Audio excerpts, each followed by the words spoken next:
Hello there, my sleepy knights. And tonight, we journey into the heart of the Shire, where the rolling hills and peaceful meadows are alive with ancient tales and charming legends.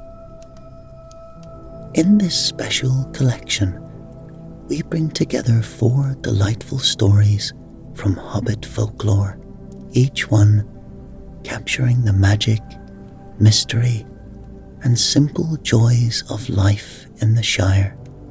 And as this collection comes to a close, a tranquil ambience will play throughout the night, carrying you gently into the welcoming embrace of sleep, without interruptions from any ads. And if you enjoy this collection of Hobbit Folklore, please be sure to give us a like, subscribe to the channel, and let me know your thoughts in the comments below. You can now support us on our Patreon, where you get exclusive access to our Spotify playlist and early access to all of these stories. But for now, let's get cozy and step into a world where the fields of the Shire are filled with magic and the echoes of Hobbit legends are waiting to be discovered.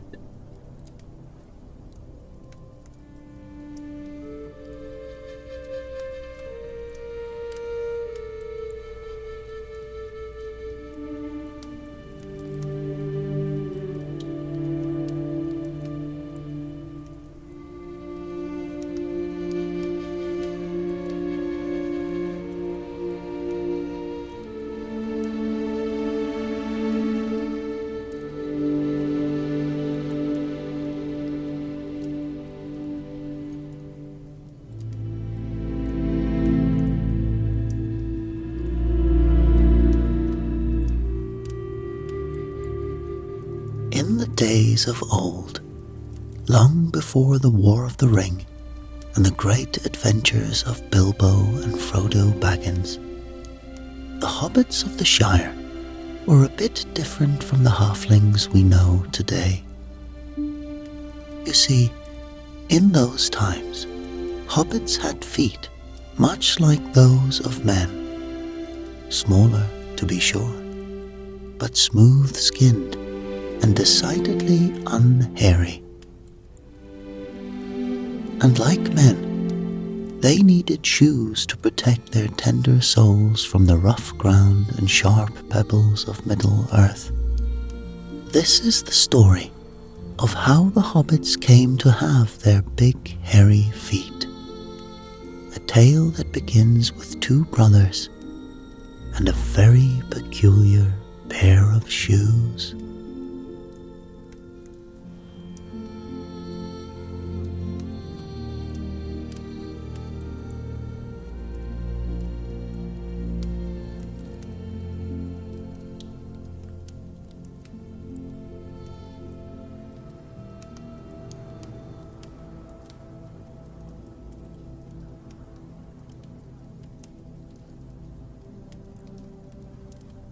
In the heart of the Shire, nestled among rolling hills and lush meadows, there lived a hobbit named Fennel Stitchberry.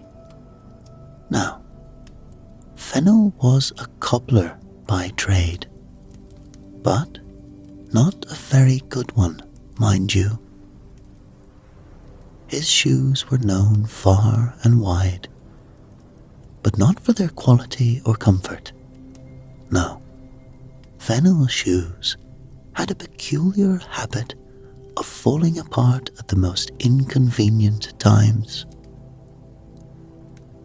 You see, in Hobbiton, where Fennel lived, there was nothing more embarrassing than having your shoe come undone during the weekly market, or worse yet, at one of the Baggins' famous parties. Many a hobbit had found themselves hopping on one foot, trying to salvage what remained of their dignity and their footwear after stepping into one of Fennel's creations. "Bless me," old Cudbarrel once said, holding up a tattered remnant of what was once a fine walking shoe.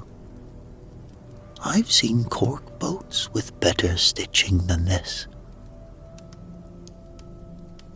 But for all his shortcomings as a cobbler, Fennel was a kind-hearted soul, always ready with a smile and a sympathetic ear for his neighbours' troubles. He would often be seen sitting outside his modest hobbit hole, puffing on his pipe and waving cheerily to passers-by, even as they hurried past his shop to patronize his brother's establishment. Ah yes, his brother, Ulrich Stitchberry, was everything Fennel was not. Successful, wealthy, and possessed a talent for shoemaking that bordered on the magical. Ulrich's shoes were the talk of the Shire, coveted by hobbits from all over. It was said that even the elves themselves might cast an envious eye upon Ulrich's handiwork. "Now there's a proper cobbler," folks would say, nodding approvingly as they passed Ulrich's grand shop in the centre of Hobbiton. A credit to the Stitchberry name, that one. And Ulrich, for his part, never missed an opportunity to remind Fennel of the gulf between their fortunes. "Brother," he would say, his voice dripping with false concern, "have you ever considered taking up gardening? I hear the Cudbarrels are looking for help with their potatoes. Might suit you better than cobbling, eh?" Yet, for all the teasing and misfortune, Fennel remained determined. Each morning he would rise with the sun, don his patched apron, and set to work with renewed vigor. "Today," he would mutter to himself, "today will be the day I make a shoe to rival Ulrich's best."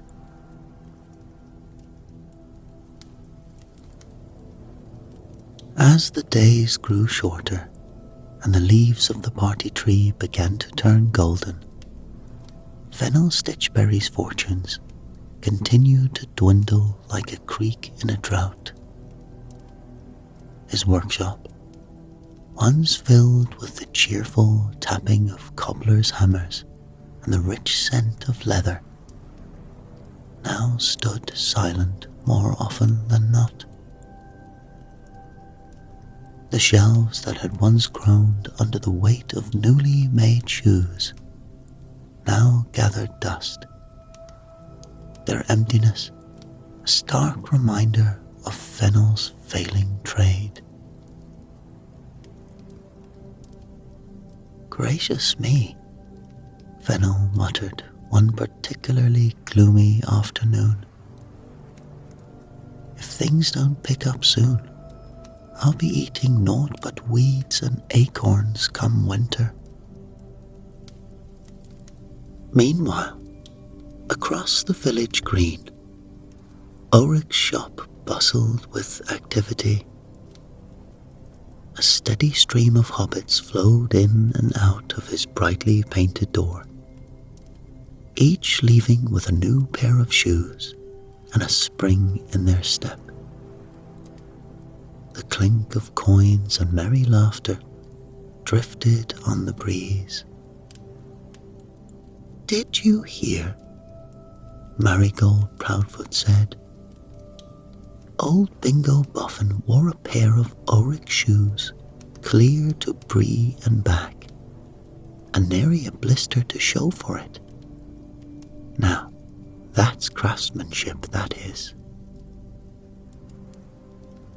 Her companion nodded sagely. Aye, and I hear tell the mayor himself has ordered a dozen pair for his entire family. Won't catch him stepping foot in one of Fennel's shoe-shaped disasters, that's for certain. Fennel's shoulders slumped as he overheard their chatter. It seemed that with each passing day, another of his dwindling customers abandoned him for Ulrich's superior shoes. Even his most loyal patrons, those who had stuck by him through thick and thin, were beginning to cast longing glances towards his brother's shop. And as if to add insult to injury, Ulrich chose that very moment to saunter past. A smug grin plastered across his face. "Why, hello there, dear brother," he called out. "Still open for business, are we? How quaint. You know, I've been thinking of expanding my shop. Perhaps you'd consider selling me your little hovel here. It would make a splendid storage room for all my excess inventory." Fennel's face burned with shame and anger, but he bit his tongue. It wouldn't do to lose his temper, not when he was already hanging on by a thread. "Thank you kindly for the offer, brother," he managed to reply, forcing a smile. "But I think I'll manage just fine."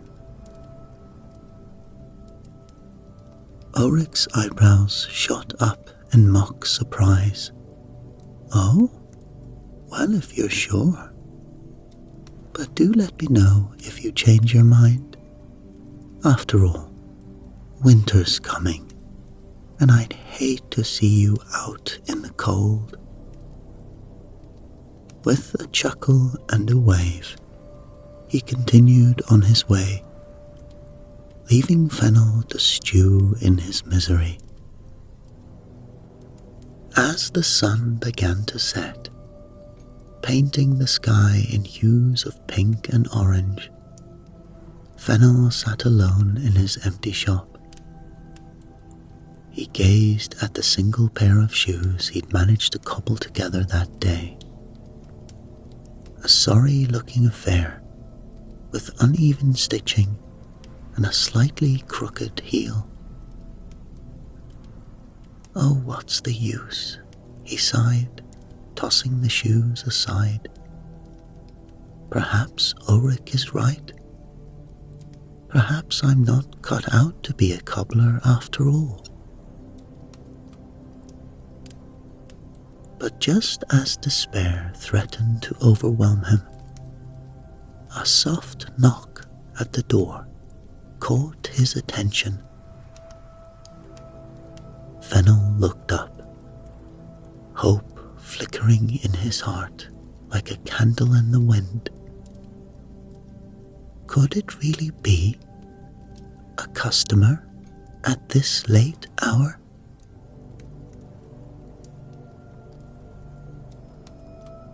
As Fennel shuffled towards the door, his spirits as low as a toad in a well, he couldn't have imagined the peculiar sight that awaited him.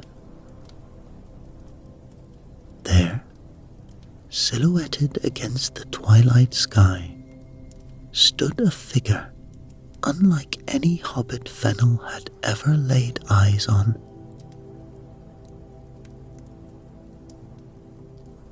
The stranger was tall for a halfling, with a wild mop of silver hair that seemed to shimmer in the fading light. His clothes were outlandish, a patchwork coat of vibrant colours that would have made even the most eccentric hobbit blush. But it was his feet that truly caught Fennel's attention. Great-grandfathers and little fishes, Fennel breathed, his eyes wide as saucers. Would you look at those shoes? And indeed, the shoes were a marvel to behold. They seemed to be made of materials Fennel had never seen before. Supple leather that shone like polished gems, soles that appeared to be woven from moonbeams, and laces that twinkled like stars. As the stranger shifted his weight, the shoes seemed to change colour, shimmering through every hue of the rainbow. "Good evening," the stranger said, his voice as smooth as honey. "Might I trouble you for a moment of your time? My name is Thistle Nightshade, and I've come a long way to speak with you, Fennel Stitchberry." Fennel blinked in surprise. "You know my name, but I've never seen you before in all my days." Thistle's lips curled into a mysterious smile. "Oh, I know many things, Master Stitchberry, including the fact that you're in dire need of help." Before Fennel could protest, Thistle had slipped past him into the shop. The strange hobbit's eyes darted around the room, taking in the empty shelves and dusty workbench. Yes, yes, Thistle muttered, more to himself than to Fennel. "This will do nicely. Now then, Master Stitchberry, I have a proposition for you. I wish to work for you, in secret, mind you, crafting shoes the like of which the Shire has never seen."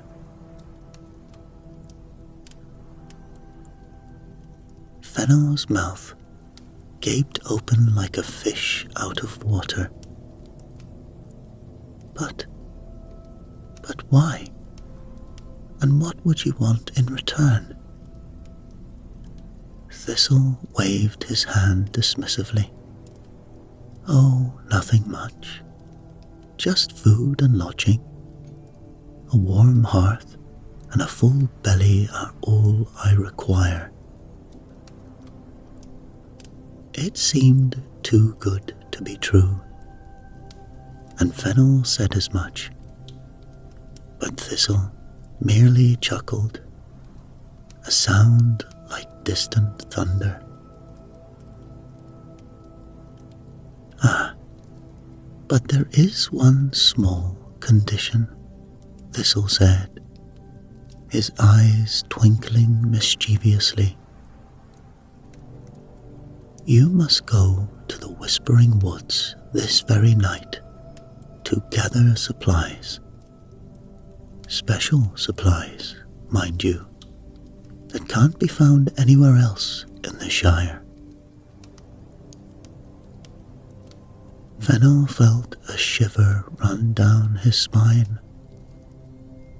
The Whispering Woods were on the very edge of the Shire, a place most hobbits avoided.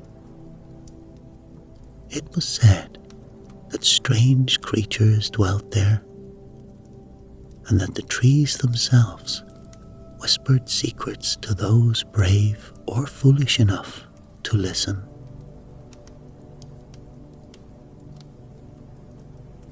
The Whispering Woods, Fennel squeaked. But it's nearly dark, and the woods are dangerous at night. Thistle fixed Fennel with a penetrating gaze. Master Stitchberry, do you wish to save your business or not? Sometimes one must take risks to achieve greatness. Fennel swallowed hard, looking from Thistle's otherworldly shoes to his own shabby ones. The thought of crafting such marvels was tempting indeed, and if it meant saving his shop and proving himself to Auric and all of Hobbiton. Very well, Fennel said, squaring his shoulders. I'll do it. But what exactly am I looking for in these woods?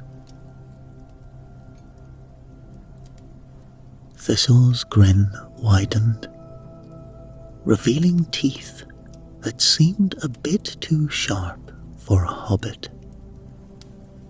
Ah, I'm very glad you asked. He reached into his patchwork coat and pulled out a small scroll, which he handed to Fennel. Here's a list of everything you'll need to gather. Fennel unrolled the scroll, his eyes widening with each item he read. His mouth fell open in disbelief, and he looked up at Thistle, sputtering. But these things can't possibly exist. And how in the name of all that's green and growing are these meant to make shoes? Thistle merely chuckled. Oh, they exist, Master Stitchberry. You'll find them all in the Whispering Woods. And as far as how they make shoes, well, that's where the magic comes in, doesn't it? Fennel glanced back at the list, shaking his head in wonder. I've never heard of half of these things, let alone use them in cobbling. That, my dear Fennel, is precisely why your shoes will be unlike any the Shire has ever seen, Thistle said with a wink. Now, off you go.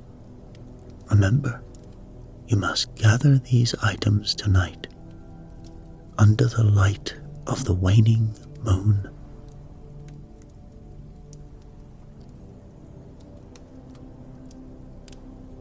As Fennel gathered his courage and a lantern for the journey ahead, he couldn't shake the feeling that he was about to step into an adventure far bigger than he had ever imagined. He tucked the mysterious list into his pocket, wondering what strange magic these ingredients might hold. Little did he know that this midnight errand to the Whispering Woods would set in motion events that would change the fate of all hobbits forever.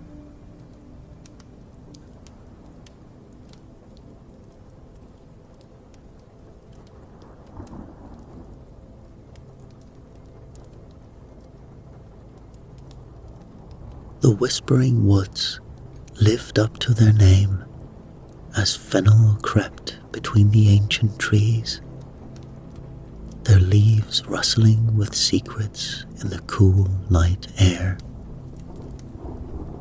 His lantern cast eerie shadows that danced and flickered, making every bush and branch seem alive with mischief. The waning moon hung low in the sky, bathing the forest in an otherworldly silver glow. "Bless me," Fennel muttered, clutching Thistle's list in one trembling hand. "What have I gotten myself into?" As he gathered the strange items on the list, each more bizarre than the last, Fennel couldn't shake the feeling that unseen eyes were watching his every move. He had just plucked a peculiar shimmering flower when a voice like dry leaves skittering across stone made him jump out of his skin. Well, well, well. What have we here? A little hobbit far from home. Fennel whirled around, his heart pounding like a drum. There, perched on a gnarled tree stump, sat the strangest creature he had ever laid eyes on. It was roughly the size of a hobbit child, with skin like bark and hair that seemed to be made of moss and twigs. Its eyes glowed with an impish light, and its mouth was curved in a smile that was equal parts charming and unsettling.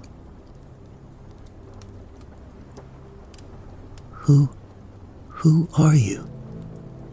Fennel stammered, clutching his lantern like a shield.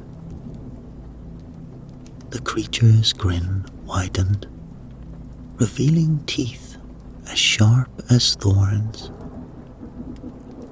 "I am Vorax, little hobbit, spirit of mischief, keeper of secrets, and collector of interesting things. And what might you be doing in my woods tonight?" Gathering his courage, Fennel explained his mission, showing Vorax the list of ingredients. To his surprise, the spirit cackled with delight. Oh, how delicious! A hobbit cobbler seeking to make magic shoes. But you know, little one, I can grant you the wish you want. I can make your business the best in the Shire. But such magic always comes with a price. Fennel swallowed hard. What sort of price? Vorax's eyes glittered. "Oh, nothing much. Just your soul. Give me your soul, and I'll ensure your shoes are the talk of the Shire." Now, whether it was the lateness of the hour, the strange magic of the woods, or simply Fennel's own muddled thoughts, he completely misunderstood the spirit's words. "A soul?" he repeated, glancing down at his worn shoes. "Well, I suppose I could spare one of those." Vorax tilted its head, confusion flitting across its features before being replaced by a sly grin. Oh yes, of course. A soul. That's exactly what I meant. Fennel, oblivious to the spirit's true intentions, sat down on a nearby log and pulled off one of his shoes, throwing it to Vorax. Very well, little hobbit. Our deal is struck. But remember this. From this night forward, you must make your shoes twice as big as before. Start tonight when you return home. Bigger shoes for bigger adventures. Yes. Fennel nodded, bemused but relieved. As he gathered up his collected ingredients and prepared to leave the woods, Vorax called out one last time. Oh, and Fennel Stitchberry, do mind where you step on your way home. It would be a shame to stub your toes now that you're one soul short. The spirit's laughter echoed through the trees as Fennel made his way back to Hobbiton, his mind whirling with the night's strange events. With each step, the weight of his gathered ingredients and the lightness of his one-shoed foot reminded him of the peculiar bargain he'd struck.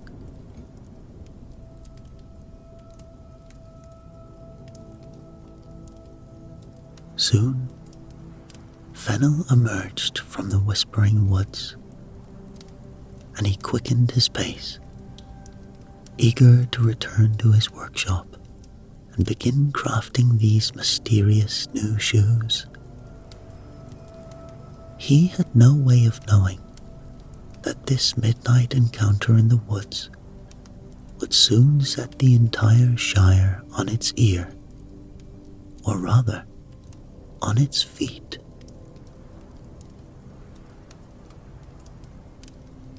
As Fennel stumbled through his round green door, his arms laden with strange forest ingredients, he was greeted by the most peculiar sight. His workshop was filled with enormous shoes, each pair at least twice the size of any hobbit foot he'd ever seen.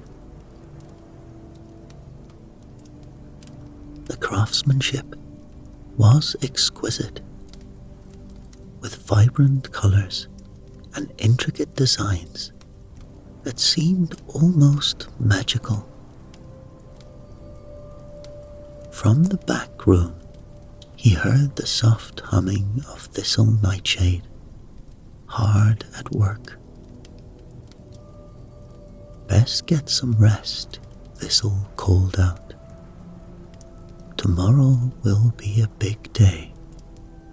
A very big day indeed.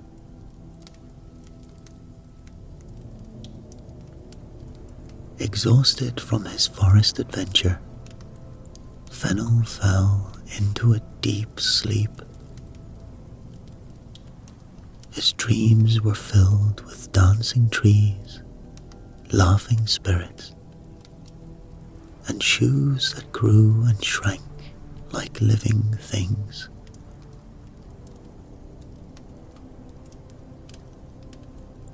When the morning sun peeked through his window, Fennel stretched and yawned, feeling oddly different. He swung his feet to the floor and promptly toppled over with a yelp of surprise. His feet, once modestly sized even for a hobbit, had swollen to twice their normal size overnight. "What in the name of the Shire?" Fennel gasped, staring at his enormous feet in disbelief. But Fennel's astonishment was nothing compared to the commotion erupting outside. As he hobbled to the window, he saw hobbits spilling out of their holes, all looking down at their suddenly enormous feet with expressions of shock and confusion. "My feet! They've gone and doubled in size," cried Rosie from next door. "How are we supposed to walk like this?" wailed another hobbit, stumbling about like a newborn foal. All across Hobbiton, and indeed the Shire, hobbits were waking to find their feet had mysteriously grown to twice their normal size overnight. Panic began to spread as they realized none of their shoes would fit anymore. Fennel's heart raced as he looked back at the workshop filled with oversized shoes. Could it be? Had the strange bargain he'd struck in the woods somehow affected all of hobbit kind?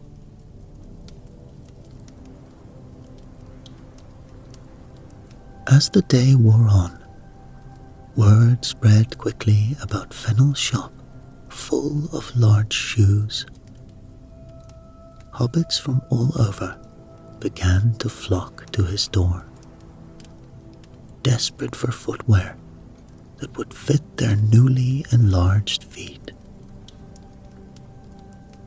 "Bless you, Master Stitchberry," Mrs. Took said as she slipped on a pair of ruby slippers.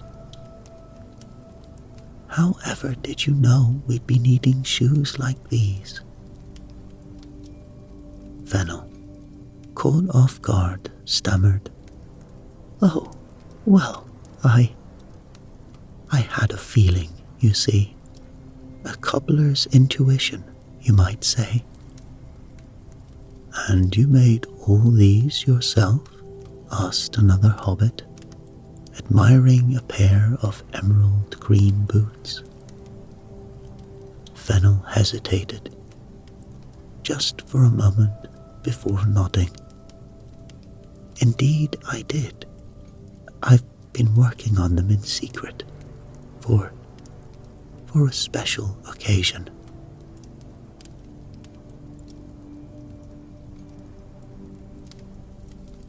As the day progressed, Fennel found himself swept up in a whirlwind of sales and praise.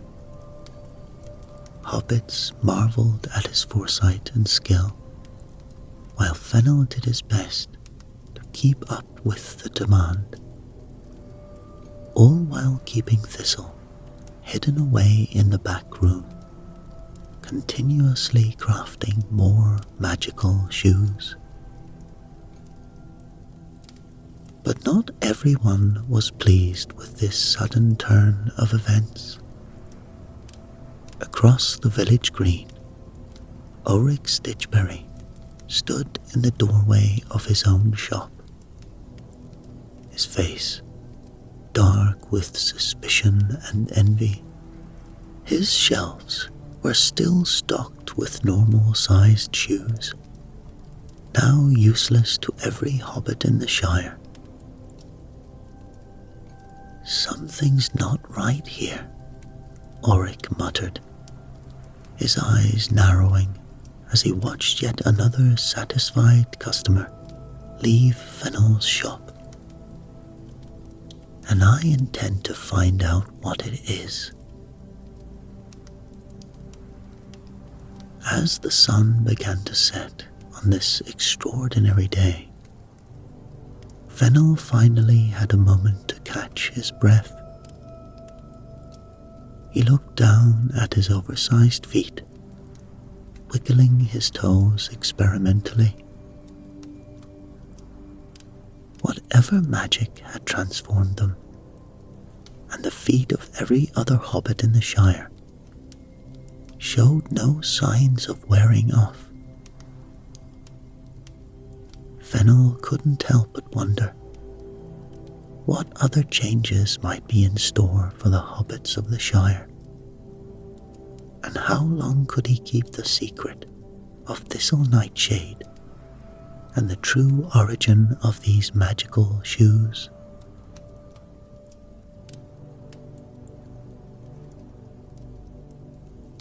As the days passed, the initial shock of the Shire-wide foot transformation began to give way to a new, albeit clumsy, normal.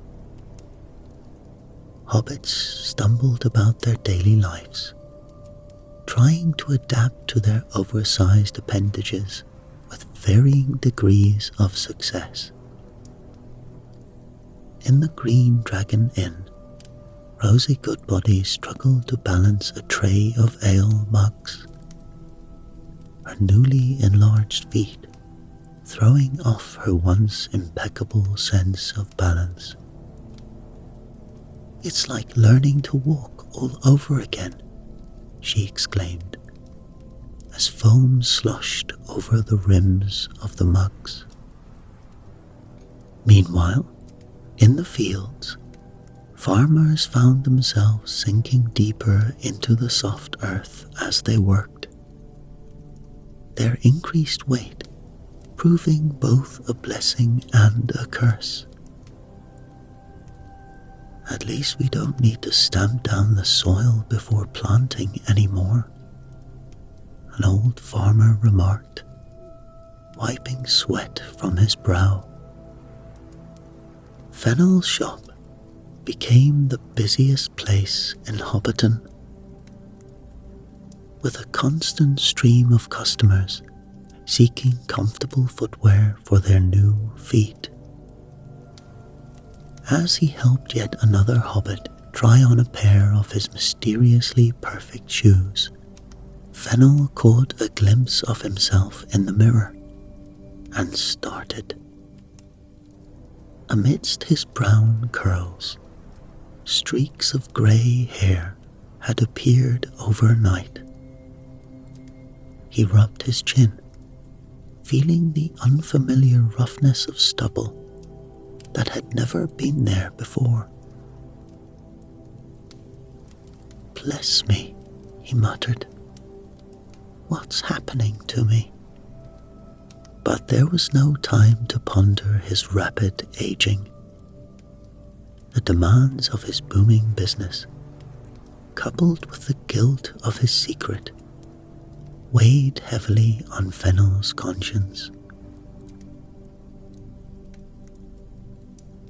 As the weeks wore on, some hobbits began to discover unexpected benefits to their enlarged feet.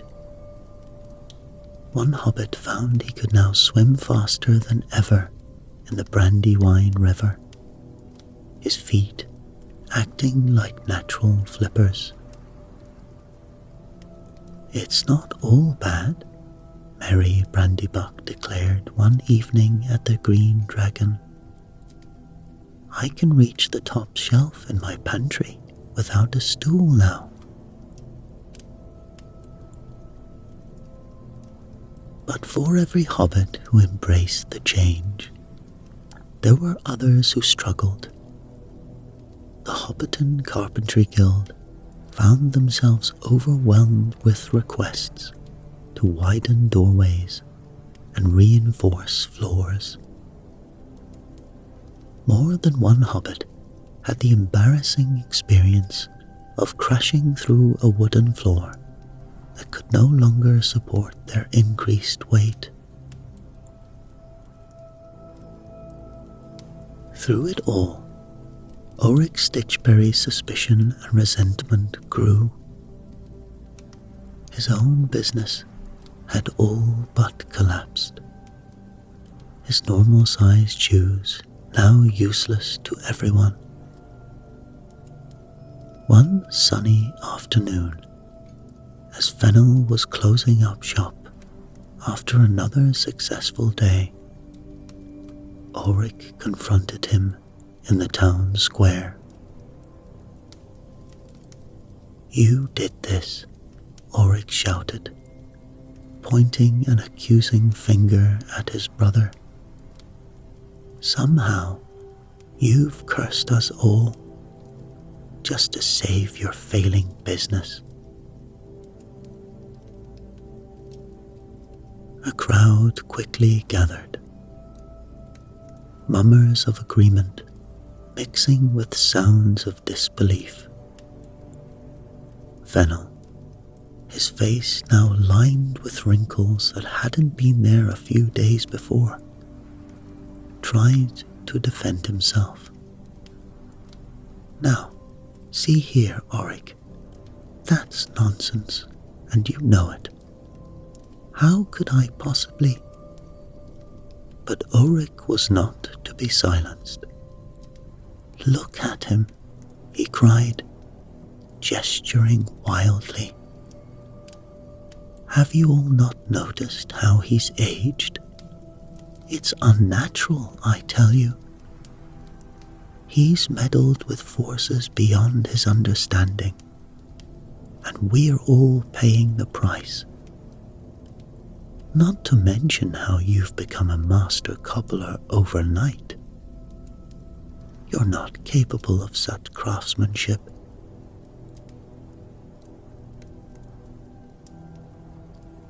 The crowd's murmurs grew louder, more insistent. Fennel felt the weight of their stares, saw the doubt and fear in their eyes. His heart raced as he realized how quickly the tide of public opinion could turn against him. As the sun set on the Shire that evening, the once peaceful community found itself divided. In homes and taverns across Hobbiton, debates raged. Some defended Fennel and the unexpected benefits of their new feat, while others voiced their frustrations with the challenges this transformation had brought. Fennel sat alone in his workshop, surrounded by the shoes that had brought him such success and turmoil. He ran a hand through his now salt and pepper hair, feeling every one of his rapidly accumulating years. The sound of thistle humming in the back, once a comfort, now filled him with a deep, gnawing guilt. "What have I done?" Fennel whispered to the empty shop. "And how in the world am I going to make this right?"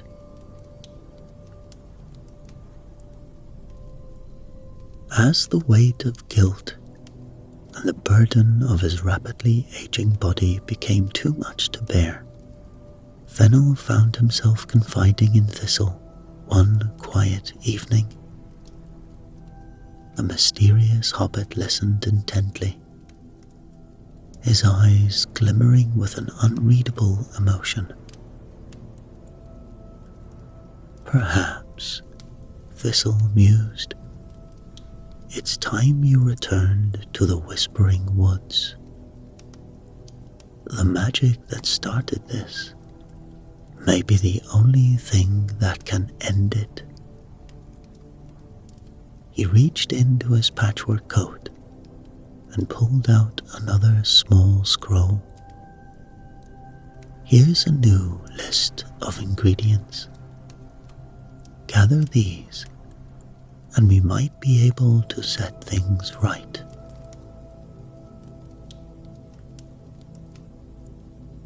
Fennel unrolled the scroll, his eyes widening at the bizarre items listed.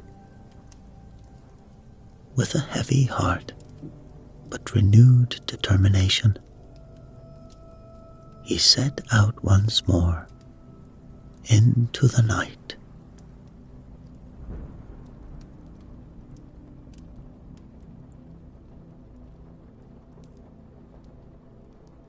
The whispering woods seemed darker and more foreboding than before. The trees loomed larger, their branches reaching out like gnarled fingers. Every rustle of leaves, every snap of a twig underfoot, set Fennel's heart racing. As he gathered the strange new ingredients, Fennel couldn't shake the feeling of being watched. Finally, as he plucked the last item on the list, a shimmering moonlight-colored flower, a familiar voice broke the eerie silence. Well, well, well. If it isn't the clever little hobbit who traded his soul for fame and fortune. Come back for seconds, have we? Fennel whirled around to find Vorax perched atop a moss-covered boulder, grinning that unsettling grin of his. The spirit looked exactly as he had before, eternally mischievous, while Fennel felt every one of his new wrinkles and grey hairs. Please, Fennel begged, dropping to his knees. You must undo what's been done. The entire Shire is in chaos. Hobbits are struggling. Families are being torn apart by arguments. And it's all my fault. Vorax tilted his head, curiosity gleaming in his otherworldly eyes. And why should I care about the troubles of little hobbits? What's done is done, cobbler. Fennel's mind raced. What could he offer that would tempt a spirit like Vorax? Then, in a moment of pure, desperate inspiration, he blurted out, I'll give you everything. My business, all the money I've made, every last coin. I'll give up cobbling forever, if that's what it takes. Just please make things right again. Vorax's eyes widened with interest. He leapt down from his perch, circling Fennel like a predator sizing up its prey. Everything, you say? Your newfound wealth? Your thriving business? Your very livelihood? You'd give it all up, just like that? Fennel nodded, hope blossoming in his chest. Yes, all of it. I never wanted any of this. I just want things back the way they were.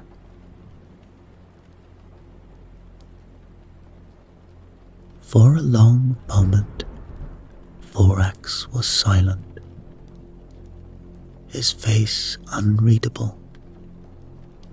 Then, slowly, A wide grin spread across his face, revealing those unnaturally sharp teeth. "Oh, my dear little hobbit," Vorax purred. "You really should be more careful in the future. Don't you remember our deal?" "You see," Vorax continued, "I'm more than happy to accept your generous offer. But I'm afraid undoing what's been done, well, that's a bit more complicated."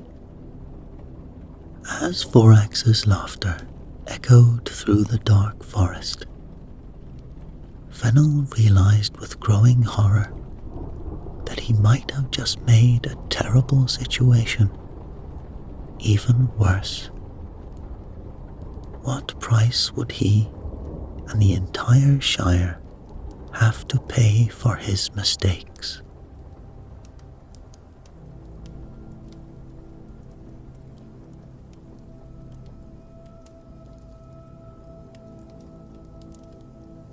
As the sun rose over the Shire the next morning, hobbits everywhere woke to yet another surprise.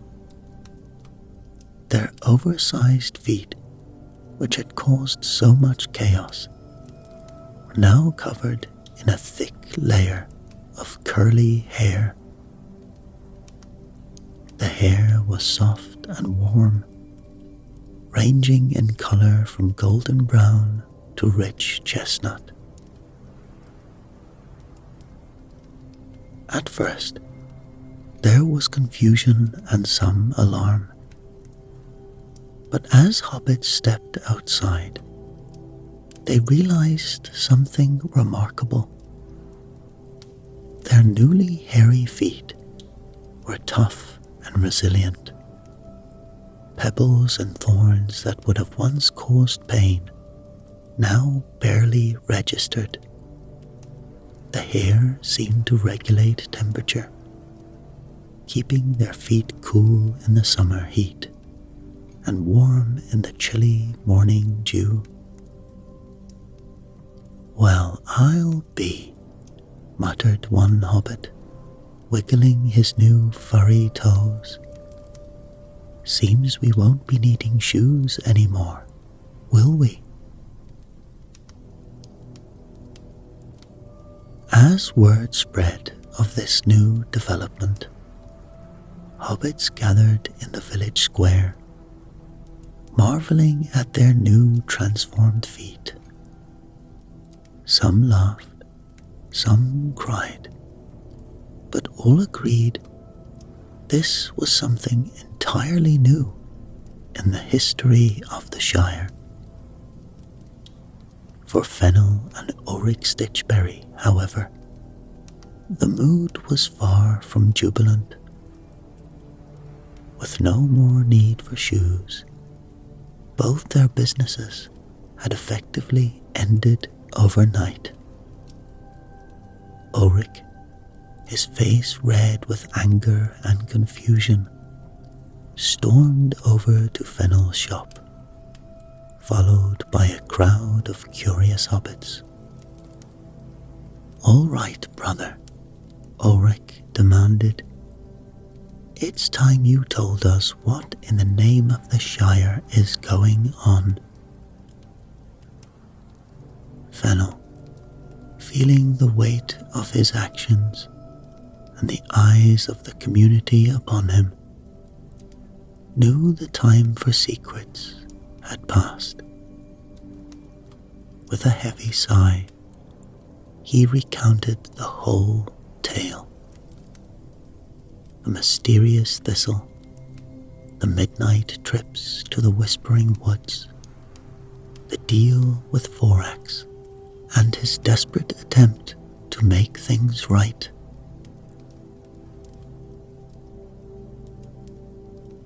As he finished his story, the assembled hobbits stood in stunned silence. Then, almost as one, they rushed to Fennel's back room, eager to meet the enigmatic thistle nightshade. But when they threw open the door, they found only an empty room, with no sign that anyone had ever been there. "He's gone," Fennel said, "vanished like morning mist." In the days that followed, as hobbits adapted to their new feat, Fennel noticed something strange happening. The grey in his hair began to fall out, replaced by his own original brown curls. The wrinkles that had etched themselves into his face smoothed away, and he felt the vigor of youth returning to his bones. Though his business was gone and his coin purse empty, Fennel found himself filled with a contentment he hadn't felt in years. The burden of guilt had lifted, and with it, the unnatural aging that had plagued him. And that, my friend, is the story of how hobbits have the largest and the hairiest feet in all of Middle-earth.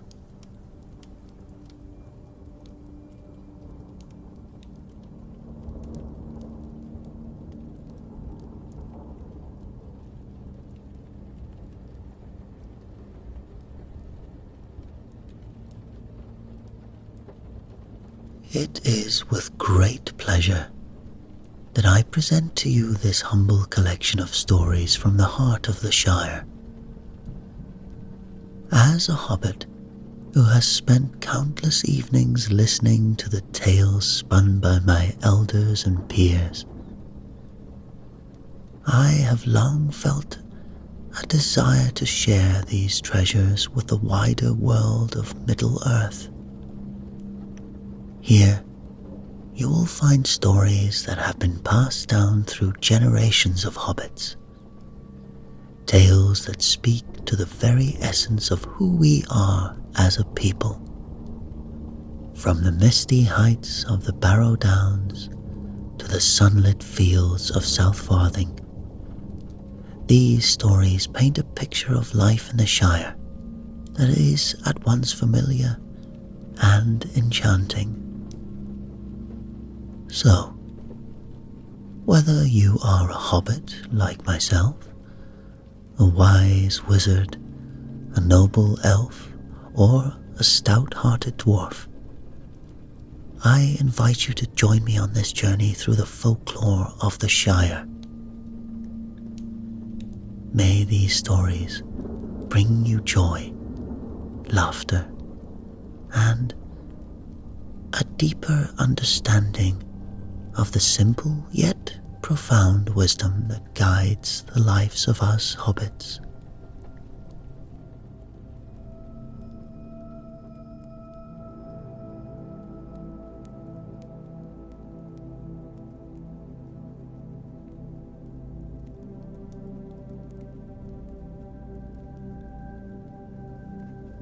In the heart of the West Farthing, nestled among the rolling hills and lush meadows of the Shire, there lay a peculiar stretch of land known as the Barrow Downs. It was said that long ago a mischievous elf from the forgotten realm of Eregion had claimed this territory as his own. And ever since, a sense of unease had settled upon the surrounding countryside. The elf, known far and wide as the Emerald Elf, was rarely seen, appearing only once every few decades. But the fear of him permeated the hearts of all the hobbits who lived nearby.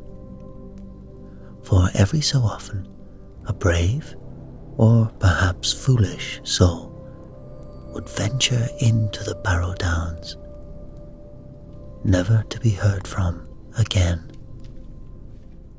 Search parties would scour the area, leaving no stone unturned, but no trace of the missing hobbits would ever be found. With heavy hearts and whispered rumors, the search parties would return to their homes, shaking their heads in sorrow and warning their children to steer clear of the Barrow Downs, lest they fall into the clutches of the dreaded Emerald Elf.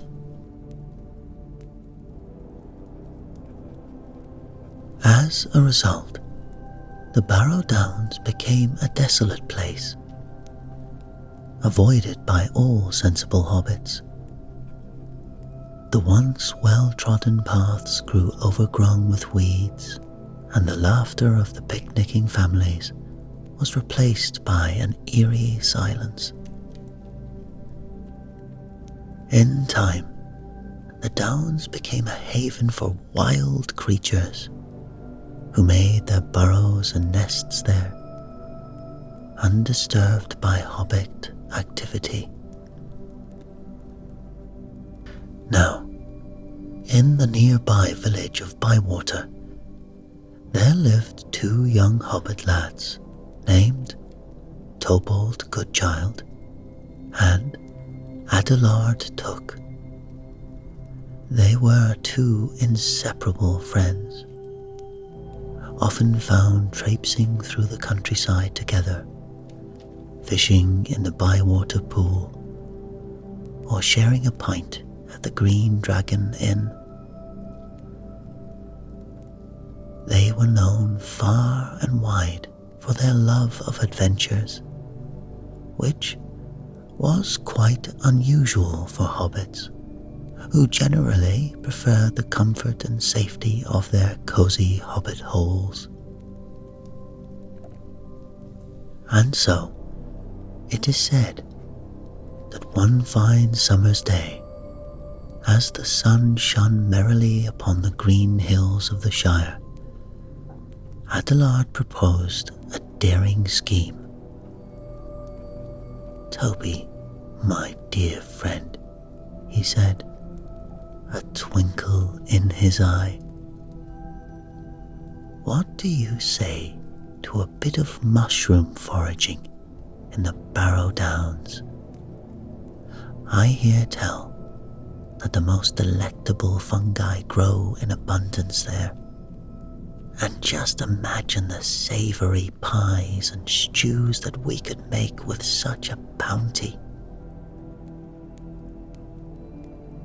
But Tobold, who was a bit more cautious than his adventurous friend, furrowed his brow at the suggestion. "I don't know, Addy," he replied hesitantly. "Have you forgotten the tales of the Emerald Elf? 'Tis said that he snatches up unwary hobbits who dare to set foot in his domain. Think of all the poor souls who have ventured into the Downs and never returned again."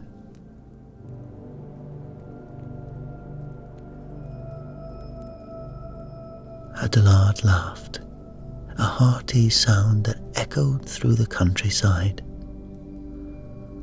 "Oh, Toby, you can't believe every old wife's tale you hear. I'd wager that Emerald Elf is nothing more than a story made up by overprotective mothers to keep their little ones from wandering too far from home. Besides, think of all the marvelous mushrooms we could find. it would be a shame to let such a golden opportunity pass us by. But Tobald was not so easily convinced. He knew the stories of the Emerald Elf were more than mere legends, as his own great-uncle had ventured into the Barrow Downs many years ago, never to be seen again. The thought of encountering the mysterious elf filled Tobald's heart with dread. "I don't know, Addy," Tobald said, his voice trembling slightly. I've heard that the only way to protect oneself from the Emerald Elf's enchantments is to carry a 4-leaf clover. It's said to be a powerful symbol of good fortune and a ward against dark magic. Adelard scoffed at his friend's superstitious beliefs. A 4-leaf clover? Nonsense. I'll not be putting my faith in a mere plant. If there's any truth to these tales, I'll trust in my own wits and quick feet to keep me safe. Now, are you coming with me, or will you be spending the day tucked away in your hobbit hole, too afraid to seek out a little adventure?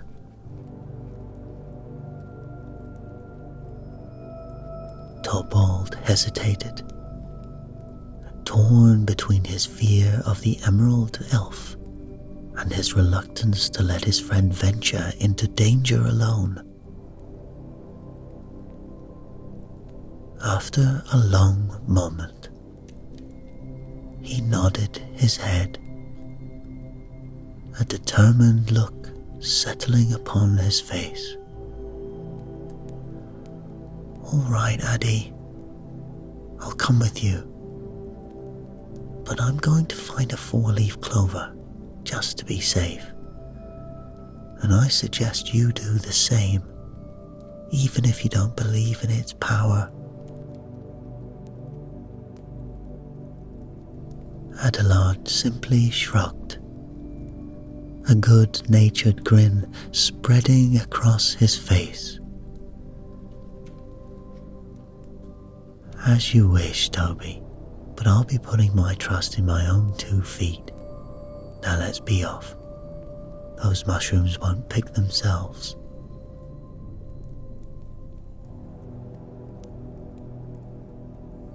And so, it is said the 2 hobbits set off towards the Barrow Downs, Tobald pausing only to search for a 4-leaf clover in a nearby meadow. And little did they know that their innocent quest for mushrooms would soon turn into a harrowing adventure, one that would test their courage and friendship in ways they could never have imagined.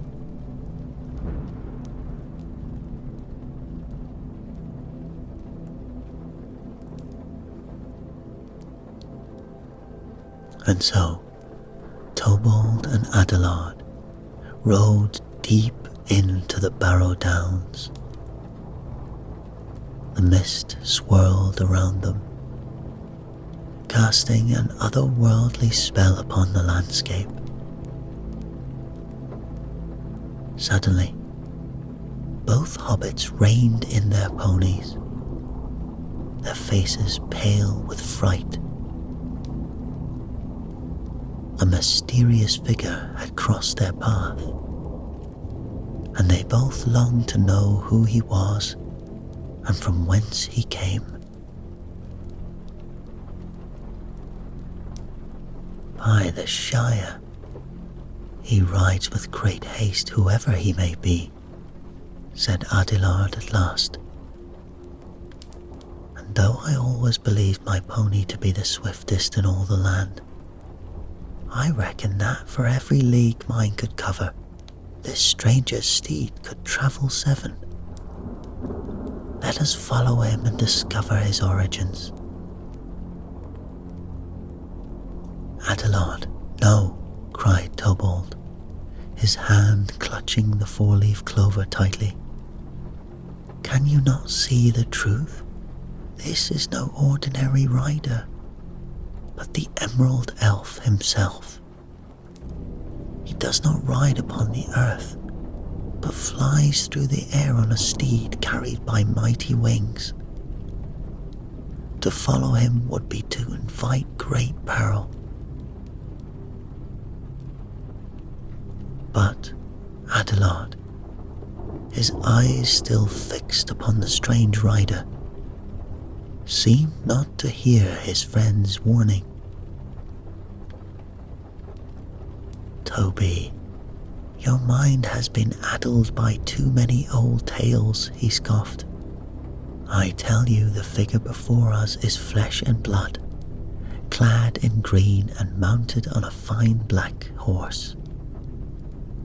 And because I admire a skilled rider, I intend to follow him and learn his identity, even if I must pursue him to the very ends of the earth. And, with those words, Adelard spurred his pony forward, galloping off in the direction of the mysterious stranger. Tobold, left alone upon the misty downs, could only watch in despair as his friend vanished into the swirling mists. His fingers touched the 4-leaf clover, and his lips moved in silent prayer for protection. For he knew that Adelard had fallen under the Emerald Elf's enchantment. Steeling his resolve, Tobold vowed to follow his friend to the world's end, if necessary, to free him from the spell that now ensnared him.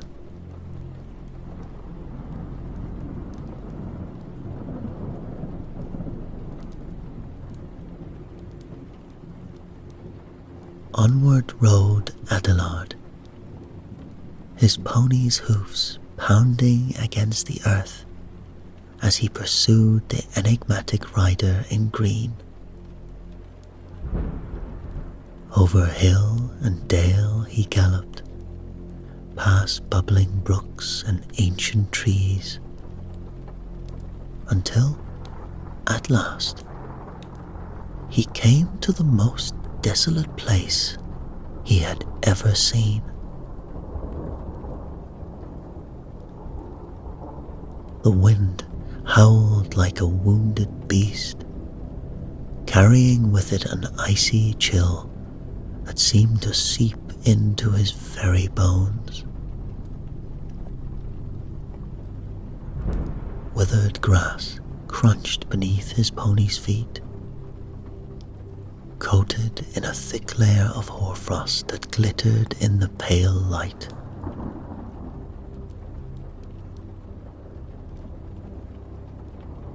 And there, stretching out before him, was a sight that would have made even the bravest hobbit quail in fear. A great ring had been cut into the earth, and within its bounds the grass grew lush and green, in stark contrast to the lifeless landscape beyond. Hundreds of shadowy figures danced within the circle, clad in billowing robes of midnight blue that swirled around them like mist upon a river. Their eerie voices rose in a haunting melody, and they leaped with a wild abandon that sent shivers down Adelard's spine.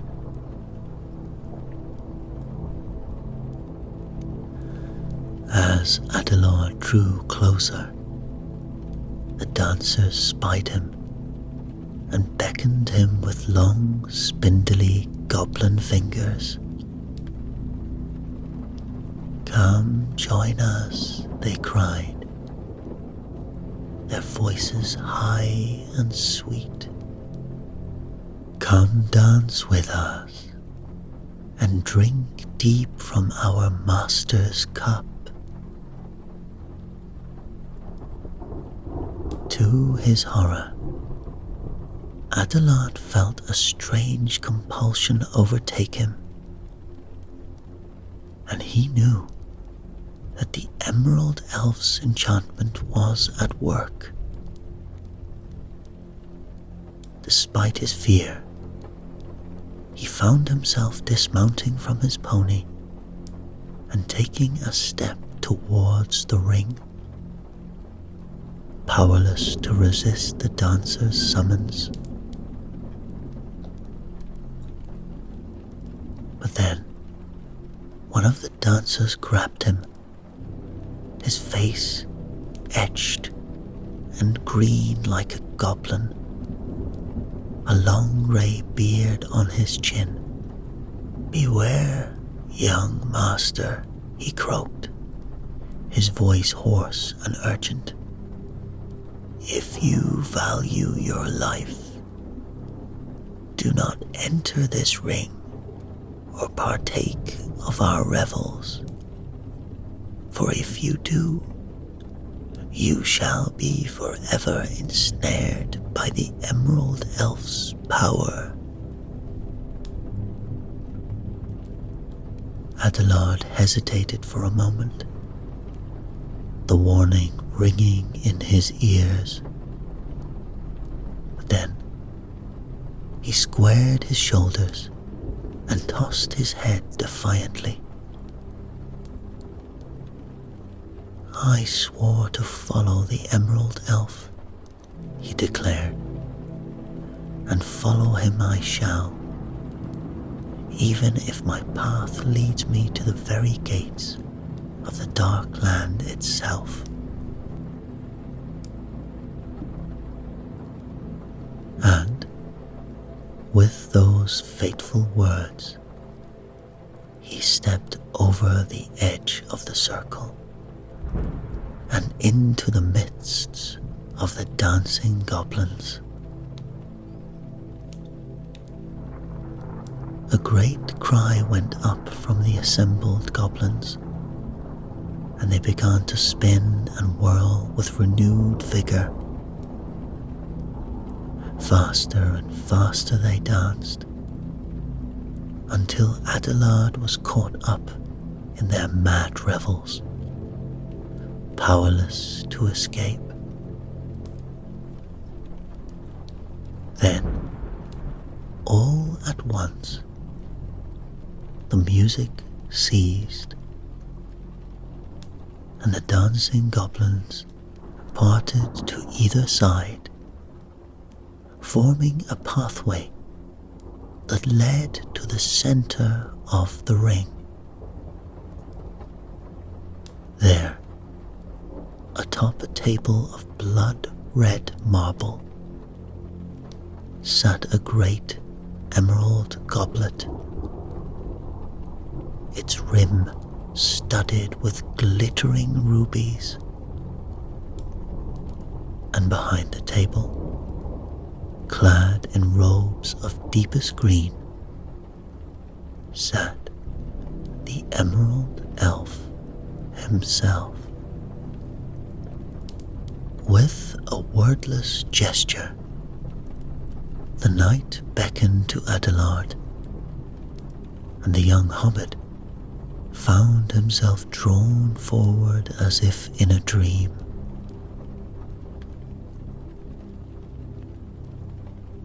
As he approached the table, the knight lifted the goblet and held it out to him with a mocking smile. Adelard's throat was parched with thirst, and before he knew what he was doing, he had taken the goblet and raised it to his lips.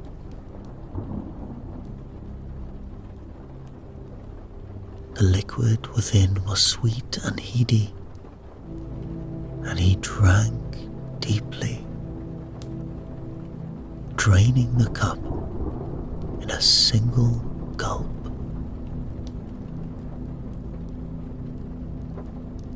But as he lowered the goblet, a sudden chill ran through his body, and he felt his limbs grow heavy and numb. The colors of the world seemed to fade, and a creeping mist began to cloud his vision. With a last, despairing cry, he crumpled to the ground, the goblet falling from his nerveless fingers to shatter upon the earth.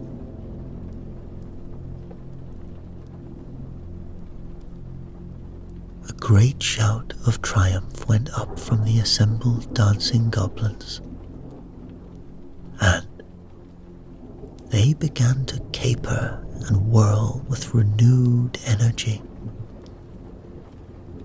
their laughter ringing out across the barren downs. But even as they celebrated their victory, a sense of unease began to grow among them. For you see, on the edge of the hearing, a sound had begun to echo across the wasteland. The steady tread of approaching footsteps. Footsteps unhindered by the elves' enchantments. The dancing goblins fell silent, their eyes wide with sudden fear. Someone was coming. Someone who still walked in the light of day, untouched by the elf's power. And if they could not be ensnared, then they posed a dire threat indeed to the elf and all his followers. As the goblins whispered fearfully among themselves, Tobold emerged from the swirling mists,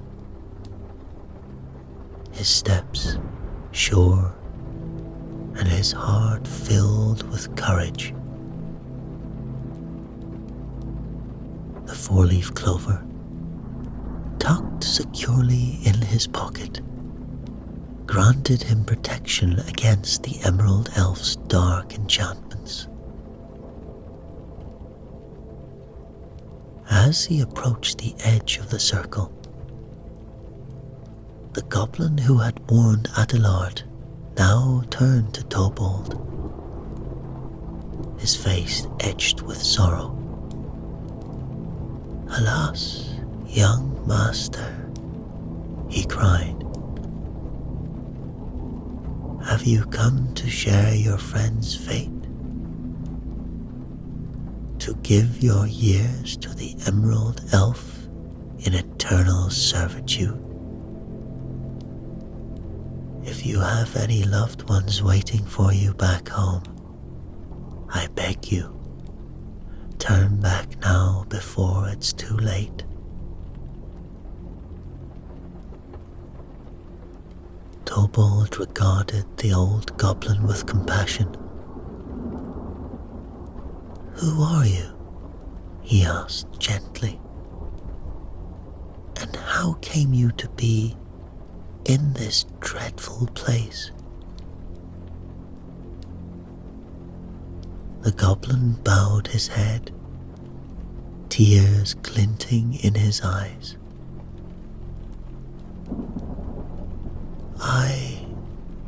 was once a hobbit, as you are," he said mournfully. "A hobbit full of life and hope. But I ventured too far into these enchanted downs, and the emerald elf appeared to me in the guise of a noble lord. So fair and brave did he seem that I followed him without question and drank from his cup. Now, I am doomed to remain here, a slave to his will, until 7 long years have passed.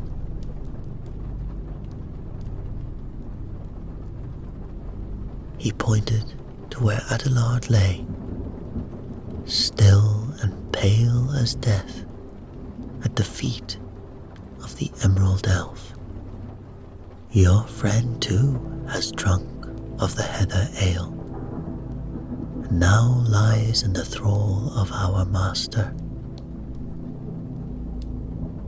He will wake in time, but he will be one of us, bound to dance for the elf's pleasure forevermore."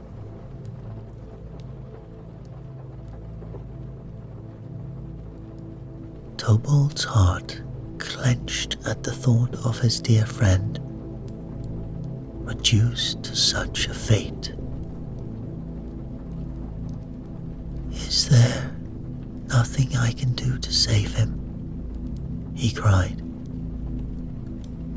"I carry a powerful ward against the elf's magic.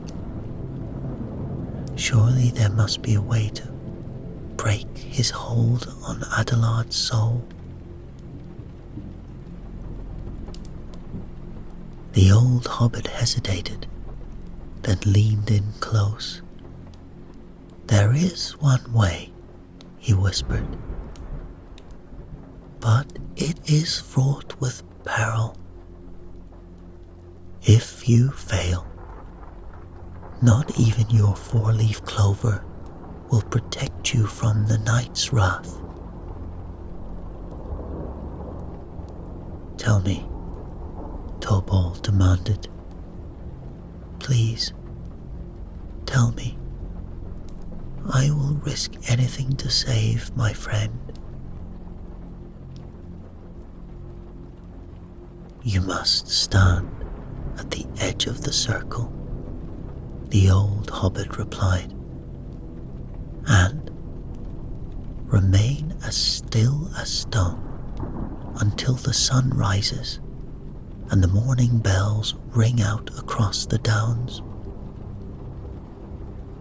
Then you must walk slowly around the circle's edge 9 times, never straying from your path. After the 9th circuit, you must step boldly into the ring and cross to where the Emerald Elf sits at his table of blood-red marble. There, you will find an emerald goblet on the table, filled to the brim with heather ale. Take the goblet and depart in silence, and then your friend will be freed." The old hobbit's face grew even graver. "But beware," he cautioned. "The ground within the circle may appear solid, but it is a treacherous quagmire, and beneath it lies a fathomless lake in which a terrible monster dwells. Utter so much as a single word while you stand upon that accursed earth, and you will be dragged down into a watery grave.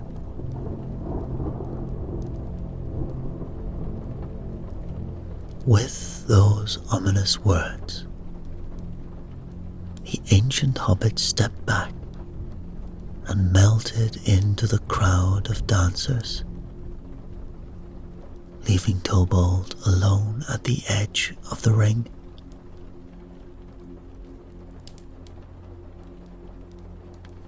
Steeling himself for the ordeal to come,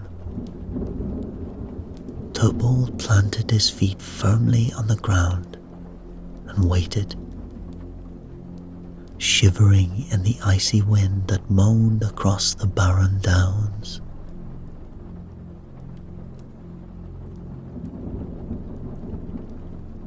The hours crawled by with agonizing slowness, but Tobold never wavered.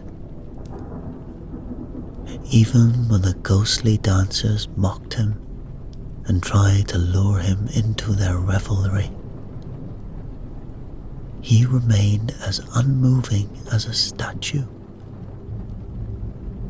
his gaze fixed upon the eastern horizon.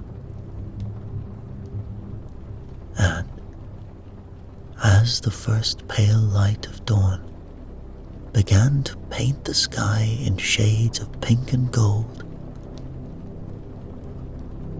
he saw the dancers begin to flicker and fade, their forms growing insubstantial as mist. When the distant bells began to chime, ringing in the new day, Tobold began his solemn procession around the edge of the ring. Round and round he walked, his steps measured and deliberate, while the dancers, in the form of mist, hissed and snarled in rage. The very ground seemed to shudder beneath him,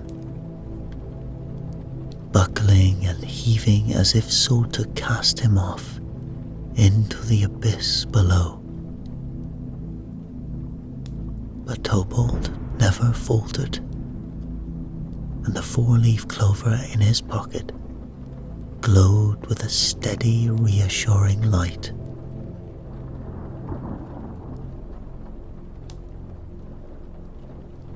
As he stepped into the circle after his 9th circuit,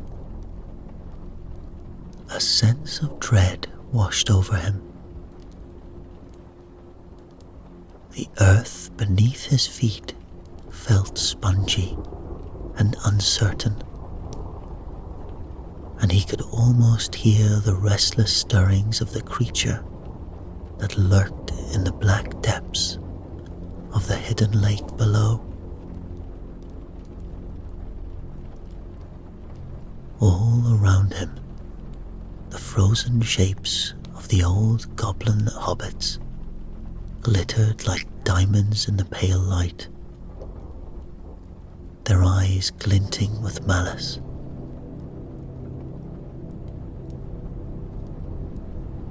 With each step, Tobold expected to feel the ground give way beneath him, to be dragged down into a watery grave. But he pressed on, his gaze fixed upon the emerald goblet that sat in the center of the emerald elf's marble table.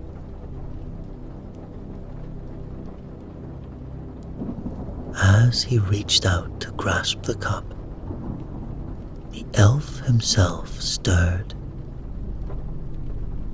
his eyes snapping open and his arms rising as if to seize the intruder. At the same time, two great black ravens that perched on either side of the table rose into the air with a deafening clamour, diving at Tobald with murderous intent.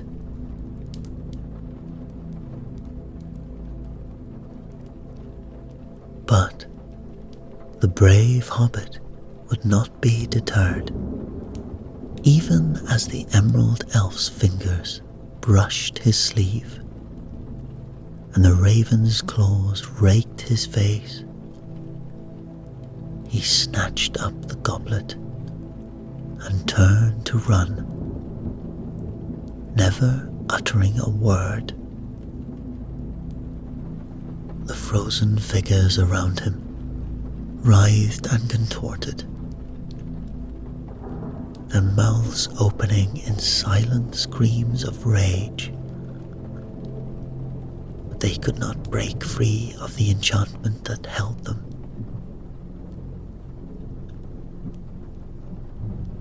Tobald ran with all the strength he possessed. The precious goblet clutched tight against his chest.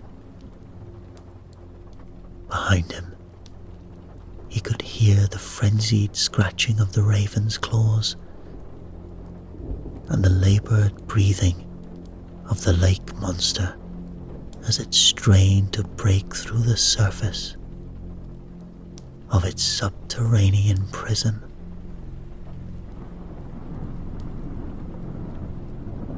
But he did not look back, and he did not falter.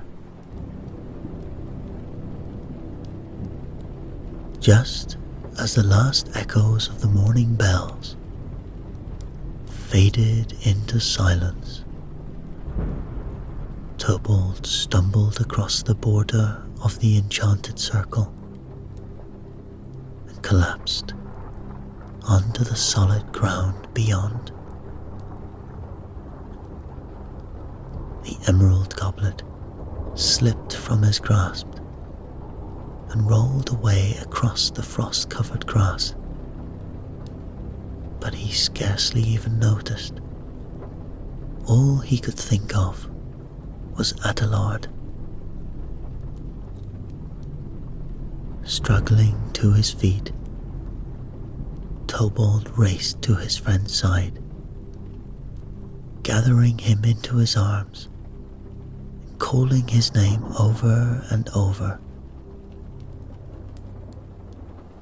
For a long moment, Adelard lay still and unresponsive, his skin as cold as ice. But then, slowly, a flush of colour began to creep back into his cheeks, and his eyes fluttered open, bright with recognition. "Toby," he murmured, his voice hoarse and weak. What happened? Where are we?" Tobald laughed through his tears, hugging his friend close. "It's a long story, Eddie," he said. "But you're safe now. That's all that matters." And so, together, the two hobbits staggered to their feet and made their way back to where the goblet had fallen. But when they reached the spot, they found no trace of the wondrous cup, only a rough chunk of grey stone with a single drop of dew glistening in a small hollow on its surface. Of the emerald elf and his dancers, there was no sign.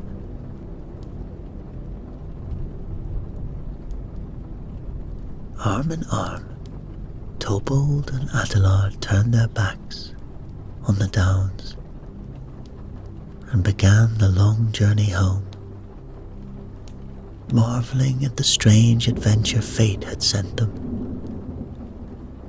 And though they told their tale to many over the years that followed, they kept the truth of what had happened that day a secret between them, a reminder of the unbreakable bond of their friendship and the courage that had seen them through the darkest of trials. And ever after, when the wind blew chill across the downs and the mists gathered thick and green upon the horizon, the hobbits of the Shire would shutter their windows tight and huddle close by their hearths, whispering of the emerald elf and the brave souls who had faced him and lived to tell the tale. But Tobold and Adelard would simply smile and raise a glass in silent toast, remembering a distant dawn when love and loyalty had triumphed over the forces of darkness, and two friends had walked together out of shadow and into the light.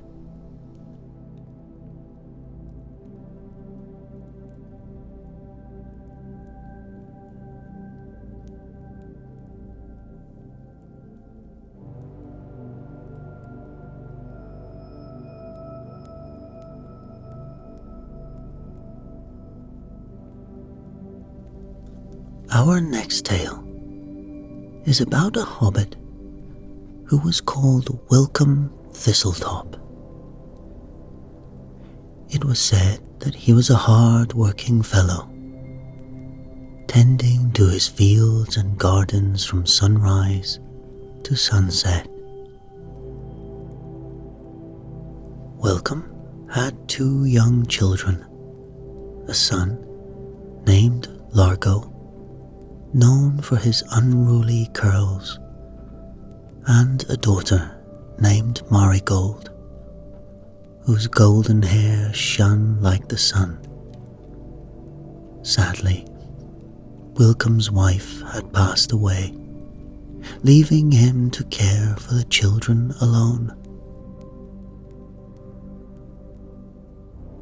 As time went on, Welcome began to worry about his children's well-being while he was away at work. And in a moment of weakness, he decided to marry once again, hoping to provide a mother for his little ones. But, alas, his new wife, Lobelia, was a wicked and deceitful hobbit. She pretended to love Largo and Marigold, but, in truth, she harbored a deep resentment for them. Lobelia made life miserable for the poor children, scolding them and treating them cruelly at every turn.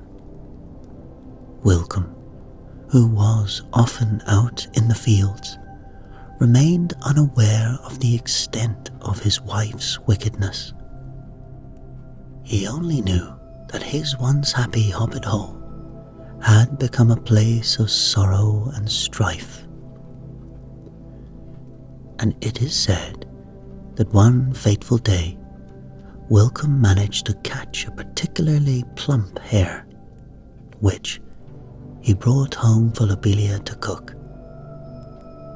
Being an excellent cook, she prepared a delectable soup. But her greed got the better of her. She sampled the soup repeatedly as it simmered, unable to resist its savory aroma, and by the time she had realized her folly, there was barely any soup left to serve.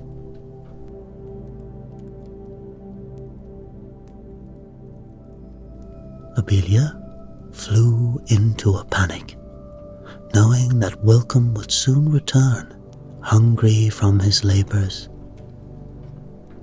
And in a moment of desperation, she called Largo from the garden, where he was playing happily in the sun. She bade him wash his face, and as he did so, she seized a heavy pan and struck the poor lad on the head, rendering him unconscious. Then, without a shred of remorse, she chopped him up and added him to the soup pot, hoping to conceal her misdeed. When Welcome returned home, he sat down at the table with Lobelia and Marigold, eager to enjoy the hare soup. As they ate, Welcome noticed that Largo was missing. "Where's the lad?" he asked, concern etched on his face. "It's a shame he's not here to enjoy this fine soup." Lobelia brushed off his question, claiming that the boy was off playing somewhere and that she couldn't be expected to keep track of him all day. Welcome, though uneasy, continued to sup in silence. But then, to his horror, he fished a small, familiar foot from his bow. This is Largo's foot," he cried out in anguish. "Something terrible has happened here." Lobelia laughed nervously, dismissing his fear. "Don't be daft, Welcome. That's just a hare's foot. You know how much they resemble the feet of hobbit children." But Welcome's suspicions grew as he discovered a small hand, unmistakably his son's, bearing the same crooked finger that Largo had always had. Distraught and confused, Welcome left the table and retreated to his garden, seeking solace in the familiar task of tending to his plants. Marigold, a clever lass, suspected the truth of what had transpired. She gathered up the poor remains of her brother from the empty bowls, and she buried them beneath a flat stone beside a beautiful malorn tree, a gift from the elves that grew just outside their little hobbit hole. And as time passed, a peculiar thing began to happen. The bones that Marigold had so lovingly laid to rest began to stir, and from the earth sprung a magnificent dove, its feathers white as freshly fallen snow.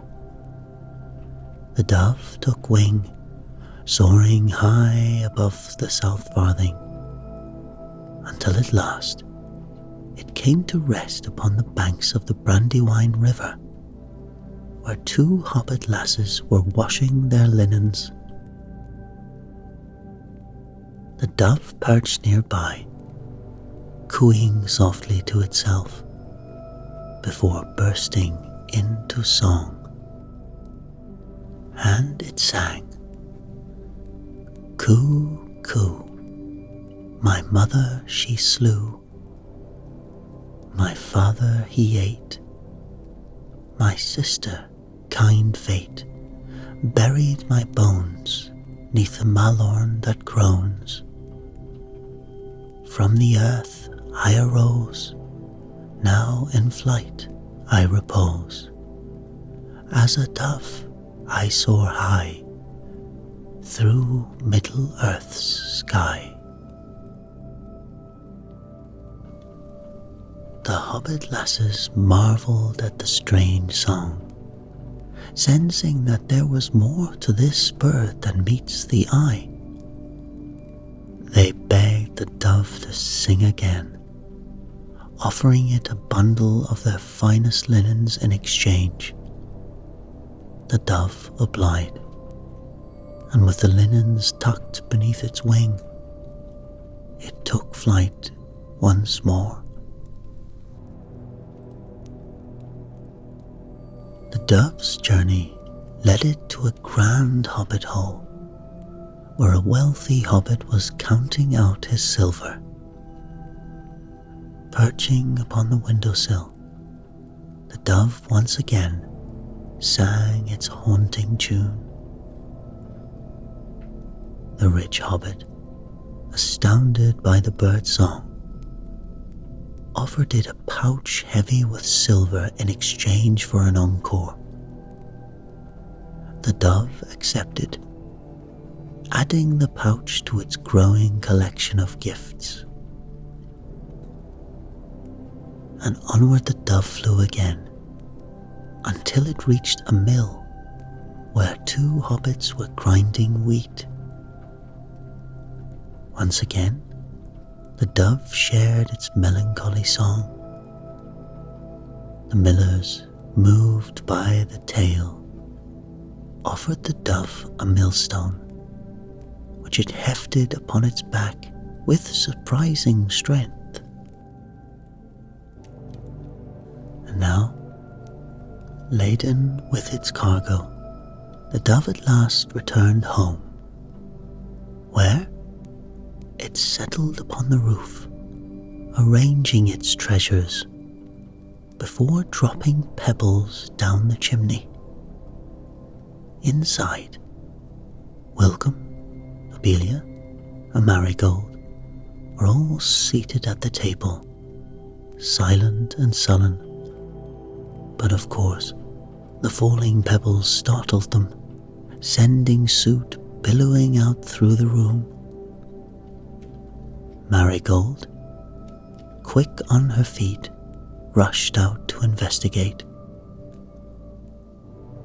The dove dropped the bundle of linens at her feet, a gift for the loving sister. Welcome emerged next, and the dove presented him with the pouch of silver, a reward for his gentle heart. But when Lobelia lumbered out, scowling and annoyed, the dove released a millstone, striking her upon the head and ending her wicked life. With a final triumphant coo, the dove spread its wings and vanished into the blue sky of the Shire, never to be seen again. And though the thistletops grieved for their lost Largo, they found solace in the knowledge that justice had been served. The silver ensured that they would live out their days in comfort, free from cruelty that had once darkened their lives.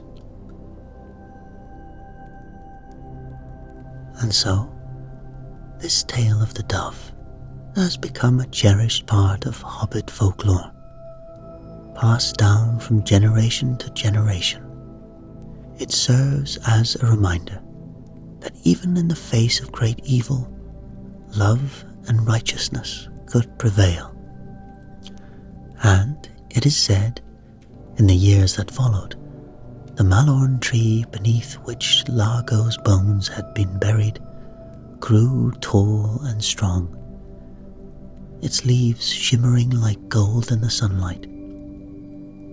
It became a symbol of hope and resilience for the hobbits of the South Farthing. You can still go there and see the tree today. Some hobbits often look to the heavens, imagining they caught a glimpse of white wings against the endless blue sky, and they would smile, remembering the little bird that had flown from beyond the grave to set things right.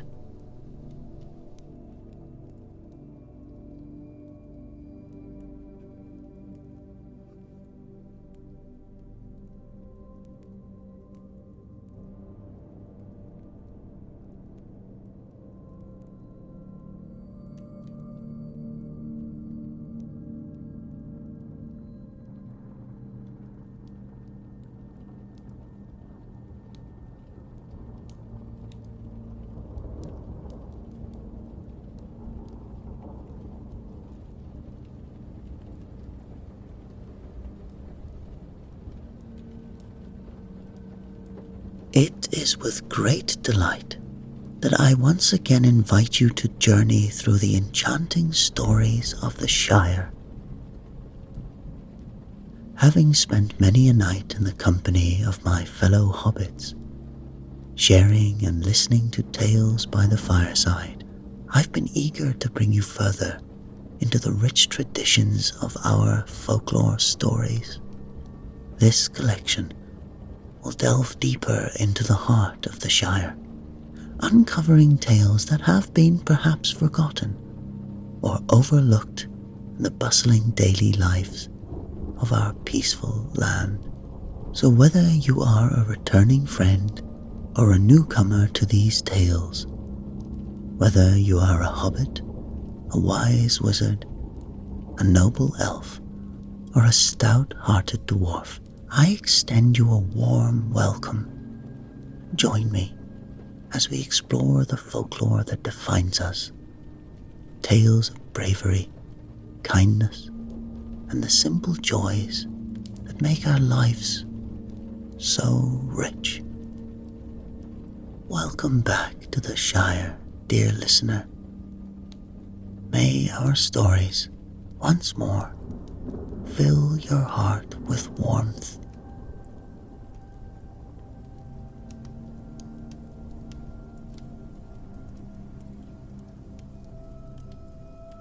In the heart of the Shire, in a time long past, nestled a quaint hobbit hole under a hillock, where lived an old hobbit and his spirited wife. The old hobbit, named Olo Underhill, was a gentle, quiet soul who preferred the comfort of his pipe and the serenity of his garden. His wife, Esme, however, was as lively and unpredictable as a summer storm. Her eyes sparkled with mischief, and her laughter could be heard echoing through the rolling hills.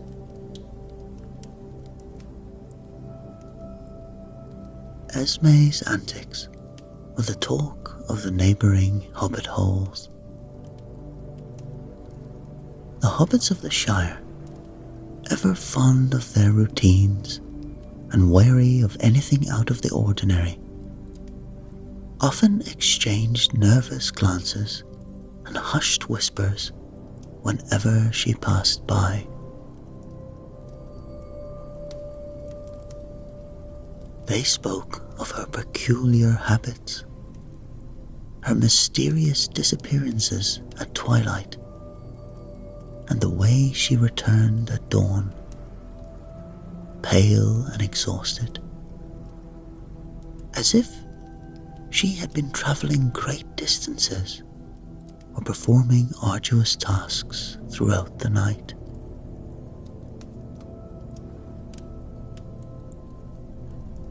Olo himself couldn't help but be troubled by his wife's nocturnal activities.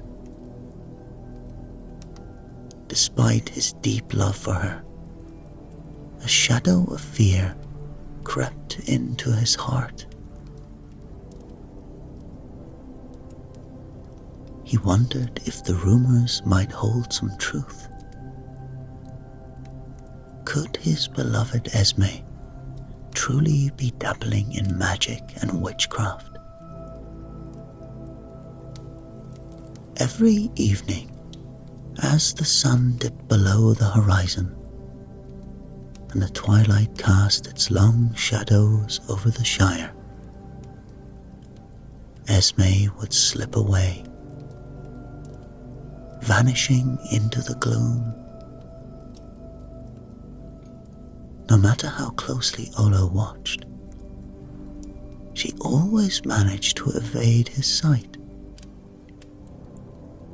leaving him to spend the night in a restless vigil by the hearth. Each morning, Esme returned, her once rosy cheeks now ashen, her bright eyes dulled by fatigue. She offered no explanations, only a weary smile and a promise that all was well.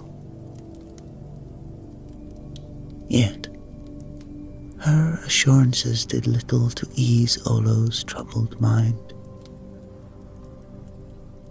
He knew the time had come to confront her, to seek the truth, and to understand the mysterious path his wife tread in the dark hours of the night.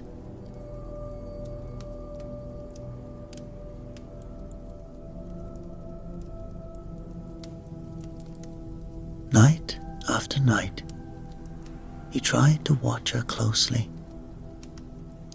hoping to discover where she went or what she did. He would position himself by the window, peering into the twilight, or linger near the door, ready to follow. But Esme was always one step ahead. She slipped away with a deftness that eluded him, vanishing into the evening shadows before he could even take a step in pursuit.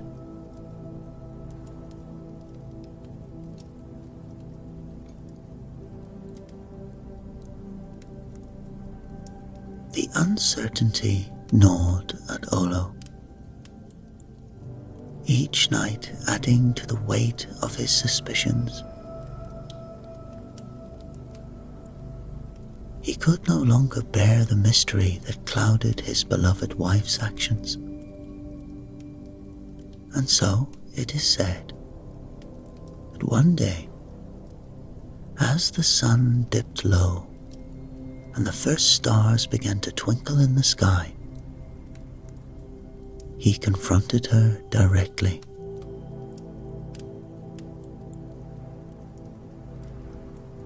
His voice trembled as he asked the question that had haunted his dreams. Esme, are you a witch?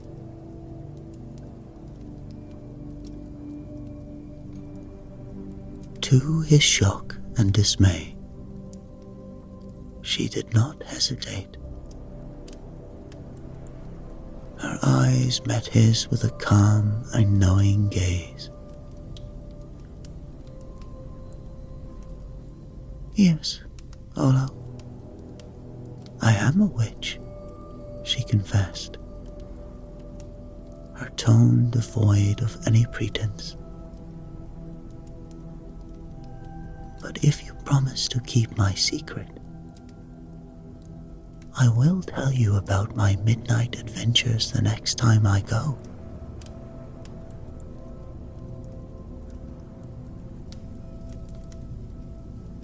Olo's blood ran cold at her admission. Yet, a part of him felt a strange relief. At least now he knew. He nodded solemnly, agreeing to keep her secret. For he felt it was better to know the truth of her strange activities.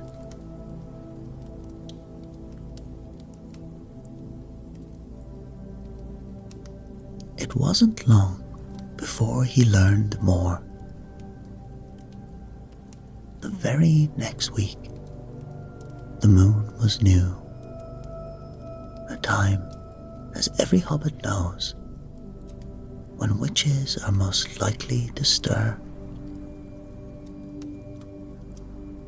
That first night of the new moon, Esme vanished once again. She did not return until the pale light of dawn began to creep over the horizon.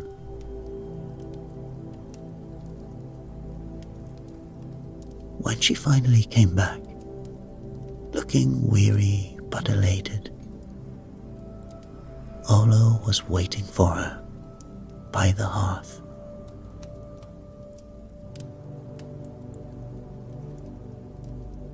He asked where she had been, and Esme, with eyes alight with excitement, began to recount her night's journey.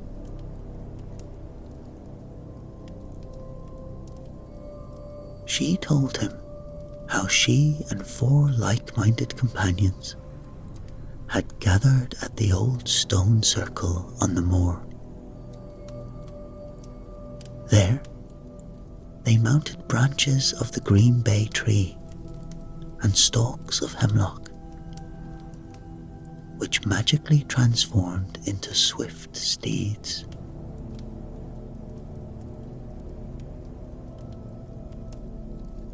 They rode across the Shire, swift as the wind, chasing foxes and owls under the cover of darkness. Their journey took them beyond the borders of the Shire, where they swam the broad Brandywine and climbed the misty heights of the Amon Berad. There, they dismounted and drank a strange brew from horn cups fashioned by no mortal hands. A drink that invigorated them with an otherworldly energy.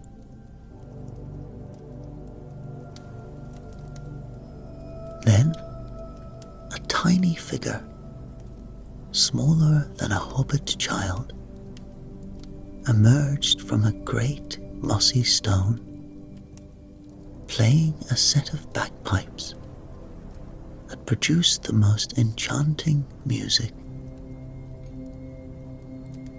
At the sound of it, the very trout leaped from the nearby river, and the crows gathered to listen.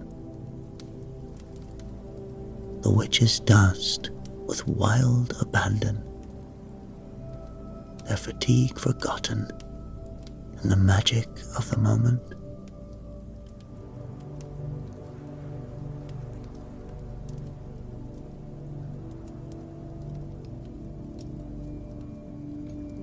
Olo listened in silence,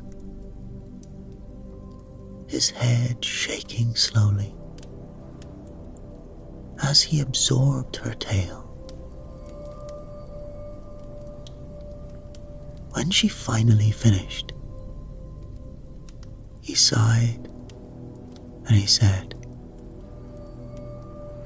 "Better are you now for all your dancing? You would have been a lot more comfortable at home."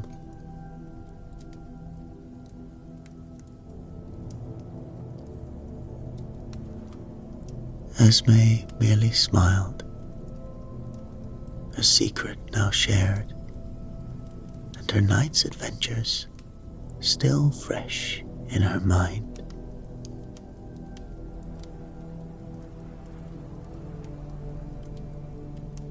At the next new moon, when magic in Middle-earth is at its peak, Esme embarked on another of her midnight escapades. And as dawn broke, she returned to their cozy hobbit hole, her eyes sparkling with tales of adventure.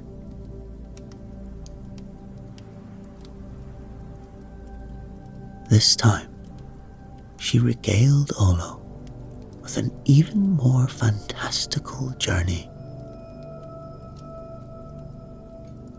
She described how she and her companions had taken cockle shells for boats, sailing over the stormy seas until they reached the distant, icy shores of Forokal.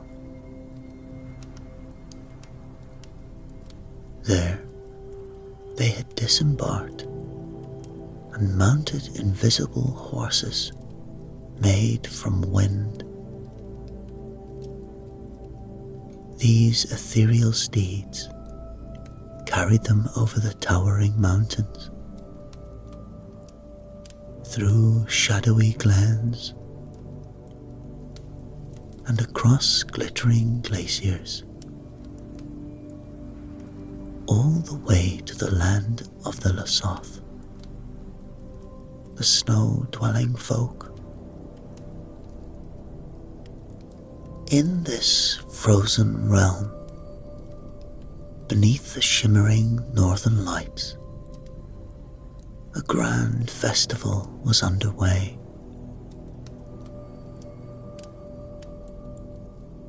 Elves from Rivendell, dwarves from the Blue Mountains, and the enigmatic Lasoth mingled together. Even the legendary creatures of Middle-earth, such as the great eagles and ents from Fangorn Forest, had gathered to join in the great celebration. Esme and her other witches were welcomed into this enchanted gathering, where they danced, sang, and learned powerful words of magic from their mystical hosts.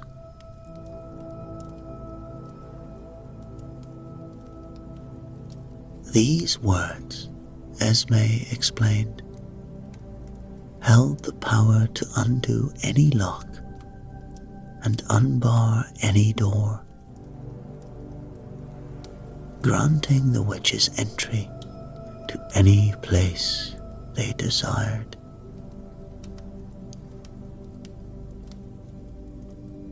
Elated by the new knowledge they had acquired, they returned home before dawn's light touched the Shire.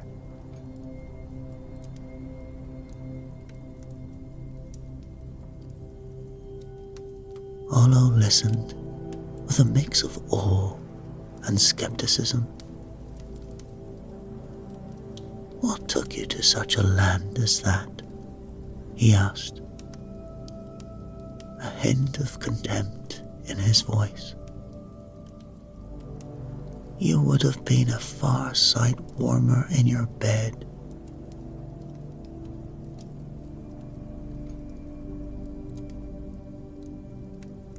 However, as the new moon approached once more, Olo's curiosity grew.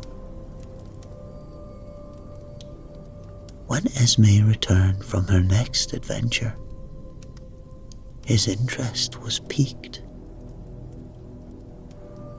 She recounted how she and her friends had gathered in the cozy cottage of one of their number.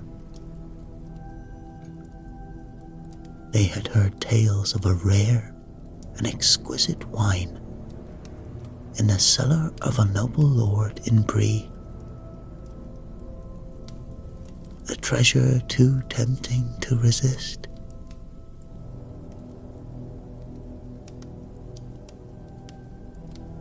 And so, using the magic words they had learned in the north,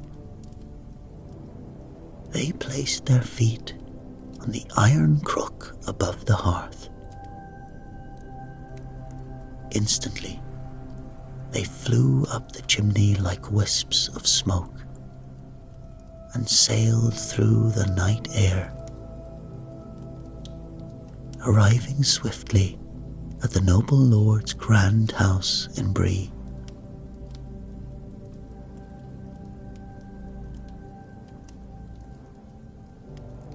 The bolts and bars of the cellar door flew away at their command,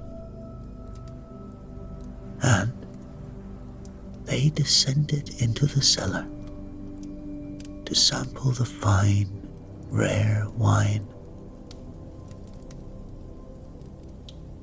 Before cockcrow, they were back in the Shire, appearing as nothing more than sober, respectable Hobbit wives.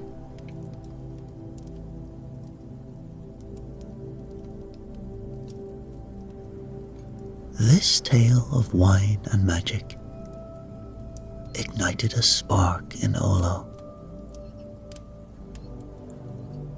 He leapt from his chair, his eyes bright with excitement, for he had a particular fondness for good wine.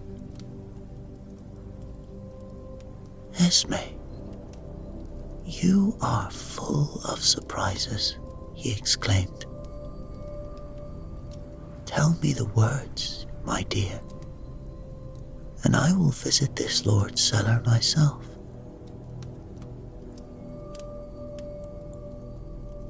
But Esme shook her head firmly. "No, Olo, I cannot do that," she said. "If everyone knew these words, they would abandon their rightful duties and seek pleasures not meant for them. Be content with what you know, Olo." And despite Olo's pleading and cajoling, Esme would not reveal the magic words. And so, he was left to marvel at her tales and the mysteries of her nighttime adventures, resigned to the knowledge he already had.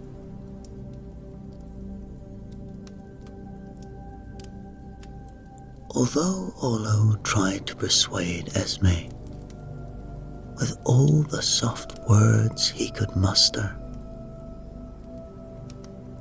she remained resolute and did not divulge her secret.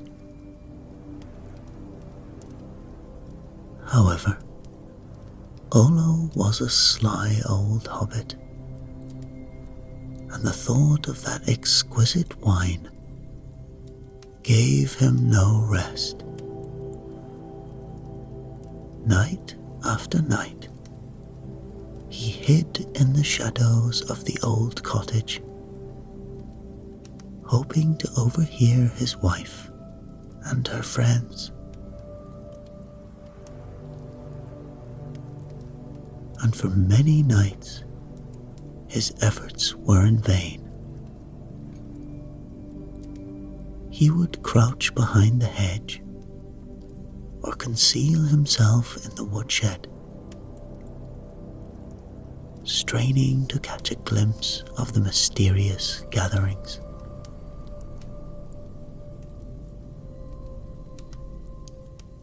The air was often still, filled with only the chirping of crickets and the distant hoot of an owl.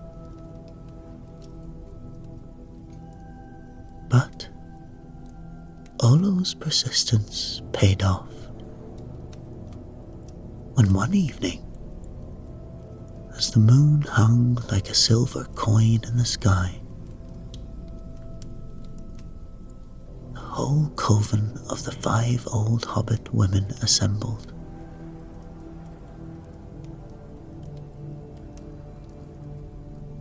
They arrived quietly, their faces illuminated by the soft glow of lanterns, their voices low and filled with chuckles as they recounted their adventures up in the far north. From his hiding place, Olo watched with bated breath.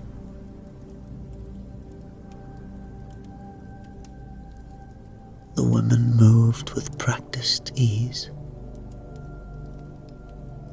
their eyes sparkling with the knowledge of secrets shared only amongst themselves. One by one, they climbed onto a sturdy chair beside the hearth, placing their feet on the sooty iron crook from which the cooking pot usually hung. With each turn, they uttered the magic words in a language that sounded ancient and melodic, almost like a song.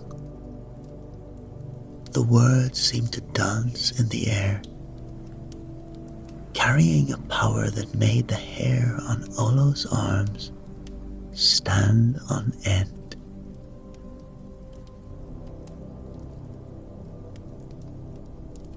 And in an instant, they were transformed. Like wisps of smoke, they ascended the chimney and disappeared into the night sky before Olo could even draw a breath.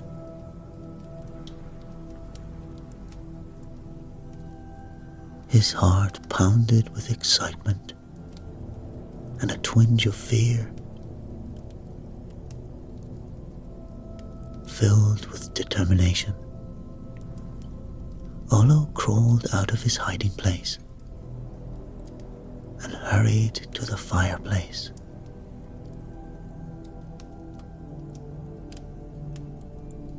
He placed his foot on the crook,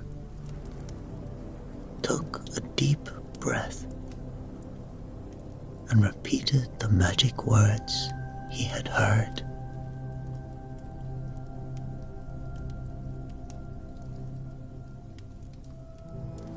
To his amazement, he felt a sudden lightness, and before he knew it, he was up the chimney and flying through the crisp night air after his wife and her companions.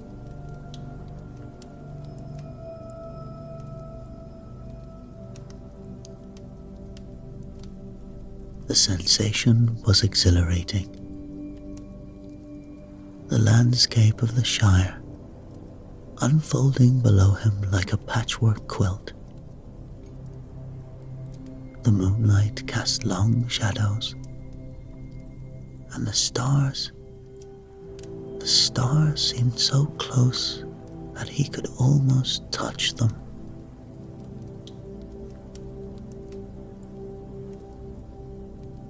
The witches, not in the habit of looking over their shoulders, did not notice him following them until they arrived at the grand house of a noble lord in Bree.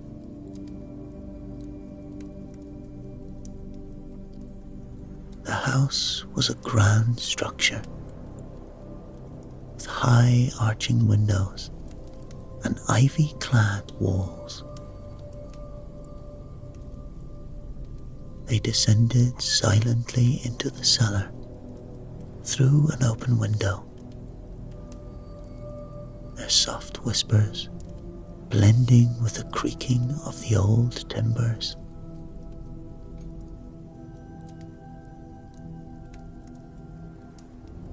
When they finally saw Olo among them, their expressions turned from surprise to displeasure. Esme's eyes widened, but there was nothing to be done. They were in too deep. With a resigned sigh, they settled down to enjoy themselves, tapping casks of wine and drinking a little from each one. The air was filled with the rich aroma of aged wine and the hushed, merry chatter of the witches. Olo, however, was not so wise. He sipped and sipped, the taste of the rare vintage too delightful to resist.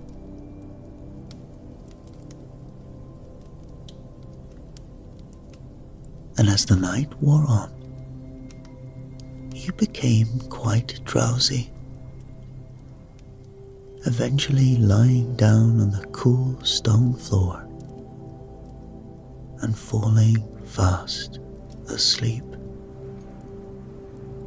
a contented smile on his face. And seeing this, Esme decided to teach him a lesson about the perils of curiosity.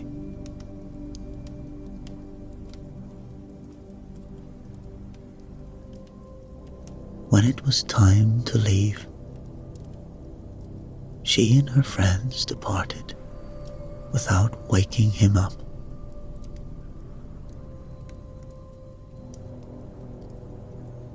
They whispered the magic words once more and floated back up the chimney, disappearing into the pre-dawn darkness. Olo slept soundly for hours until the first light of morning began to filter into the cellar.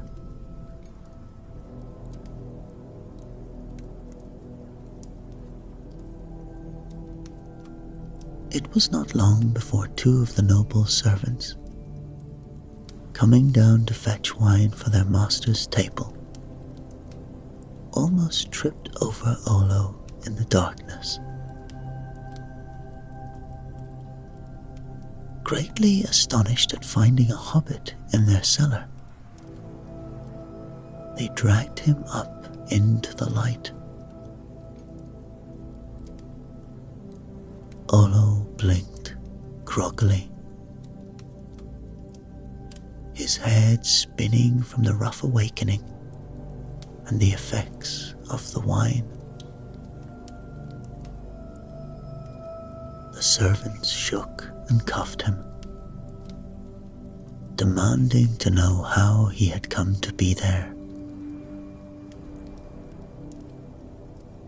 In his confusion, Olo could only stammer out that he had come from the Shire and had travelled on the midnight wind.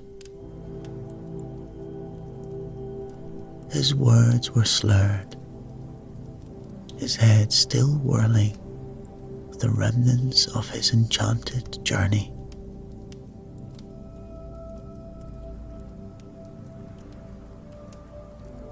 Upon hearing this, the servants cried out that he was a warlock. They dragged him before their master, a stern and imposing figure who ruled his household with an iron fist.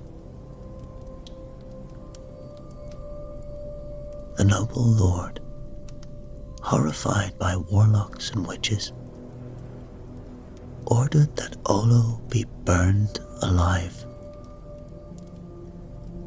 As was the custom for dealing with such dark practitioners in those days.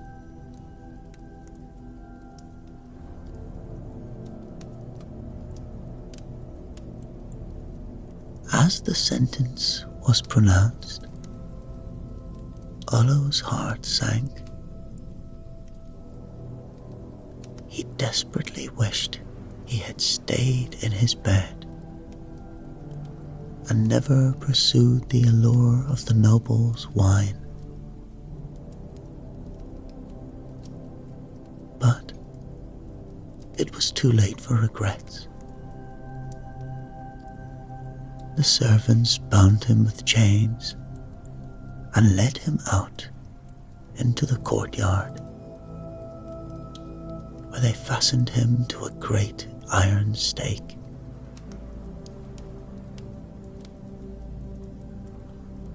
They piled faggots of wood around his feet and set them alight.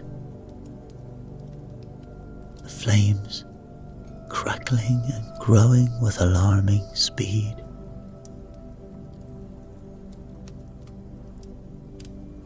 As the first tiny flames began to lick at his breeches, Olo thought his last hour had come. The heat was intense, the smoke stinging his little eyes.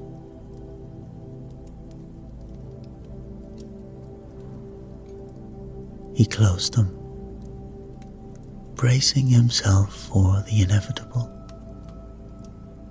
when suddenly there was a swish and a flutter in the air. A great grey bird with wings outstretched swooped down from the sky and perched on Olo's shoulder.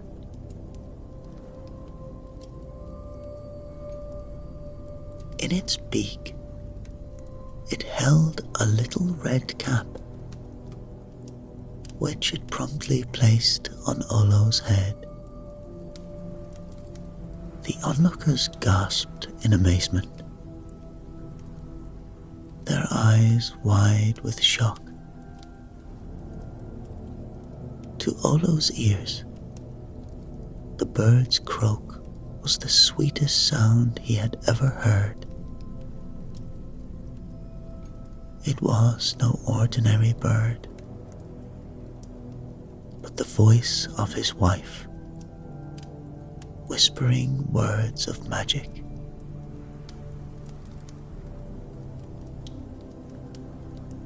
With newfound hope, Olo shouted the words aloud. Instantly, his chains fell off, and he began to rise into the air.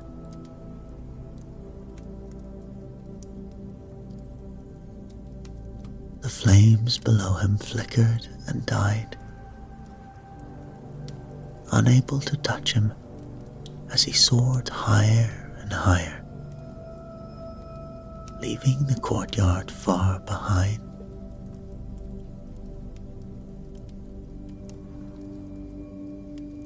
The crowd watched in stunned silence as Olo flew all the way back to the Shire, the wind carrying him swiftly over the familiar landscape. He landed gently near his hobbit hole. The adventure, a vivid memory that he would never forget.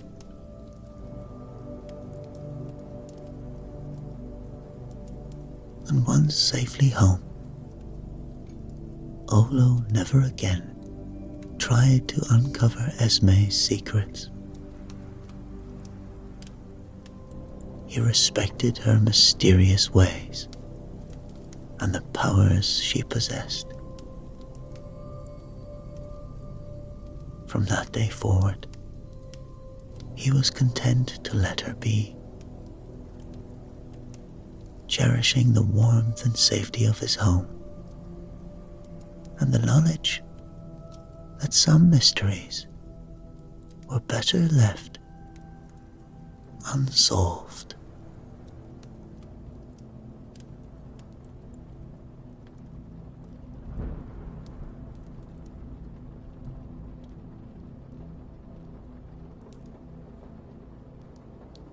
In the heart of the Shire, nestled among the rolling green hills and ancient trees, there stood a quaint little hobbit hole. Here lived an old widow hobbit and her only daughter, a lass of such beauty and grace that everyone in the village took delight in her presence. The hobbit maiden's hair shimmered like golden wheat under the summer sun, and her laughter was as clear and refreshing as a bubbling brook.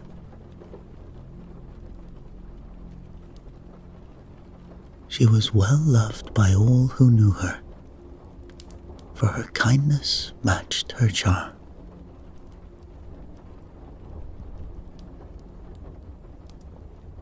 One fine spring morning, the old widow awoke, with a notion in her head to bake a batch of her famous oatcakes, a little treat that brought joy to their humble home. She bustled about the kitchen, taking down her well-worn bakeboard and fetching a basinful of meal from the kernel.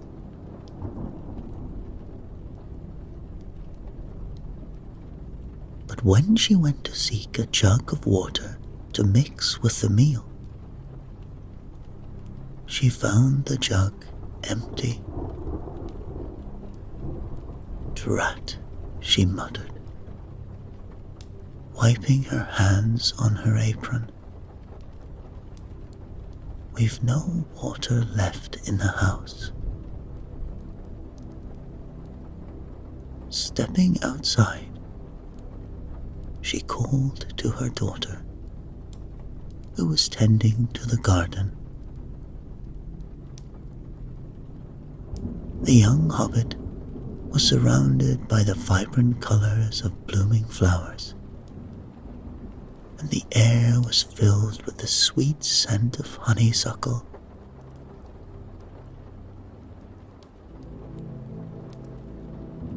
"My dear," the widow called, holding out the empty jug, "run to the well of the world's end and fetch me a jug of water,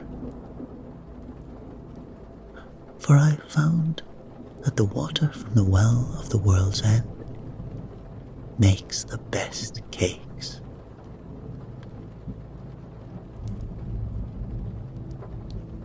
The maiden, ever eager to help, took the jug from her mother's hands. She knew the journey to the well of the world's end was a long one, a path winding through meadows and forests, across brooks and up gentle slopes. But she did not hesitate, for she loved her mother dearly and wished to bring back the best water for her oatcakes.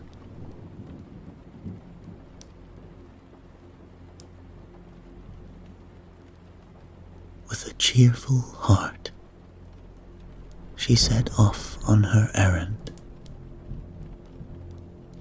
The road to the well was indeed long, and as she walked, The sun climbed higher in the sky. Birds chirped merrily from the trees, and the gentle breeze carried the fragrance of wild flowers. Yet, as the miles stretched on, the maiden's steps grew heavier, and the distance began to take its toll. Her feet ached, and her spirits wavered, but she pressed on, driven by her determination.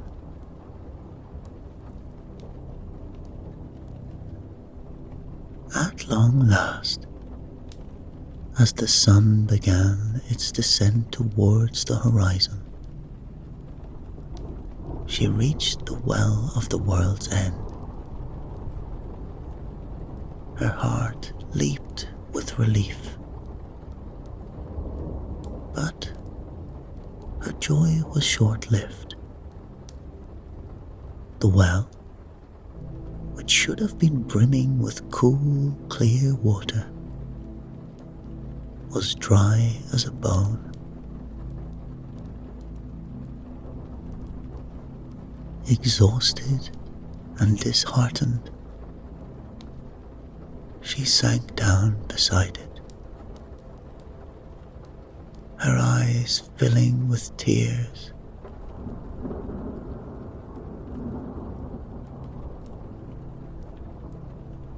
She could not bear to return home with an empty jug after coming so far. She felt the weight of her disappointment, almost like a stone in her chest. As she wept, her sobs echoed in the quiet glade, mingling with the rustle of leaves and the distant call of a little dove.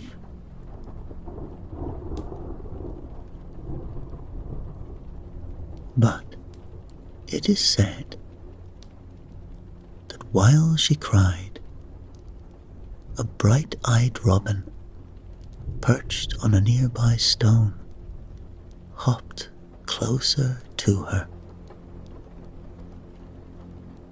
Its feathers were a rich, earthy brown, with a vibrant red breast that glowed in the fading light.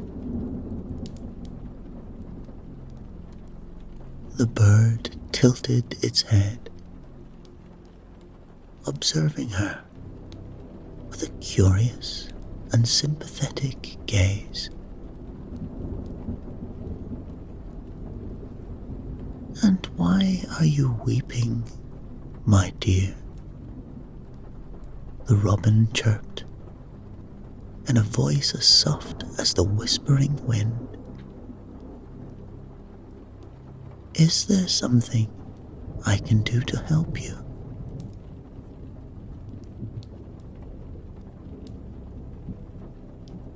The maiden, surprised to hear the robin speak, explained her predicament between sniffles. She told the bird about the empty well and her mother waiting for the water to bake the cakes.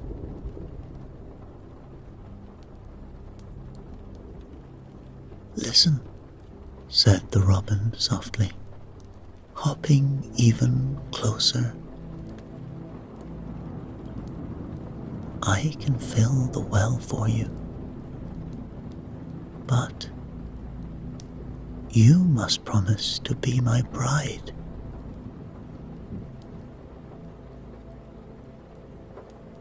The maiden, thinking only of her mother's oatcakes, and not truly believing the robin was serious, quickly agreed. "I promise," she said, her voice steady despite her doubts. No sooner had the words passed her lips than the robin fluttered down into the well. In an instant, water began to flow, filling the well to the brim with clear, sparkling water.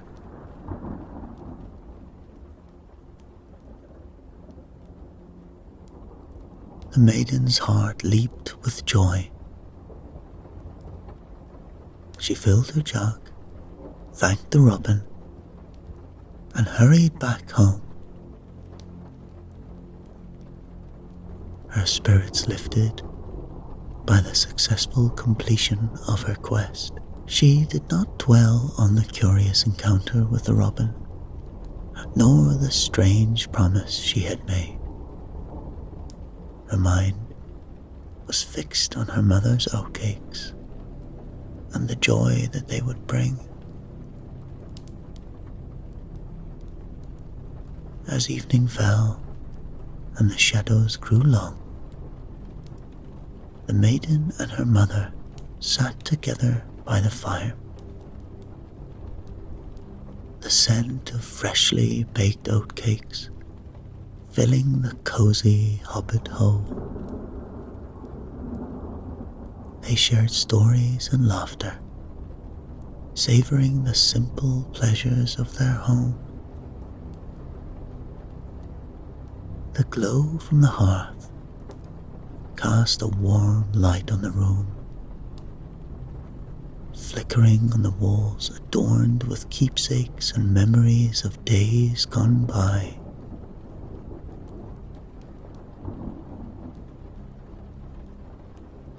Just as the night settled in and a comfortable silence enveloped them, a tiny melodic voice drifted through the stillness, coming from the doorstep. It was a soft, persistent singing, clear against the quiet of the evening.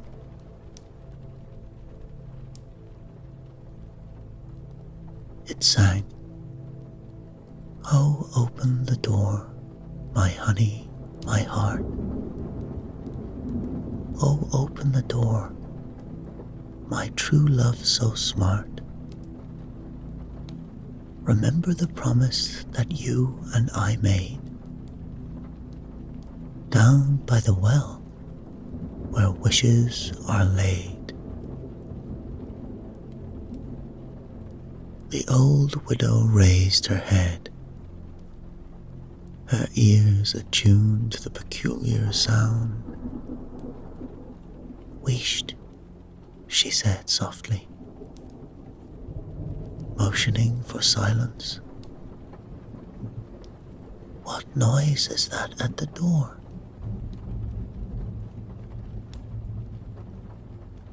The maiden felt a shiver of fear run down her spine. The sweet voice, though gentle,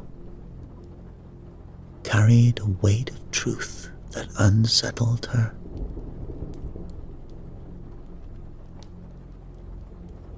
"Oh, mother," she replied, her voice trembling.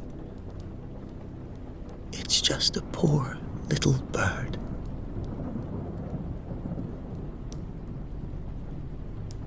"Open the door and let him in," urged the old hobbit, her curiosity piqued.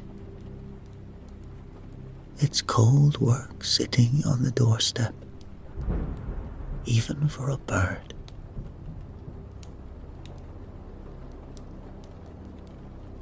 Reluctantly, the maiden went to the door and opened it.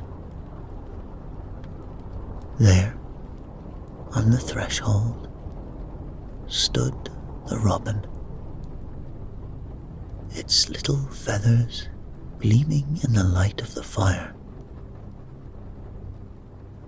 It hopped inside, coming to rest by the fireside. The warmth of the hearth seemed to give it energy, and it began to sing once more. Oh, give me my supper, my honey, my heart. Oh, give me my supper, my true love so smart. Remember the promise that you and I made. Down by the well where wishes were laid.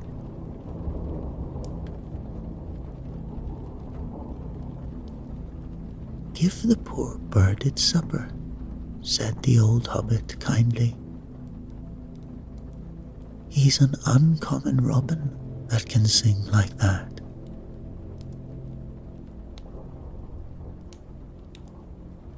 Tush, replied the maiden crossly, for her fear was growing as she saw the bird's bright eyes fixed on her face. I'm not going to feed a wet, sticky robin.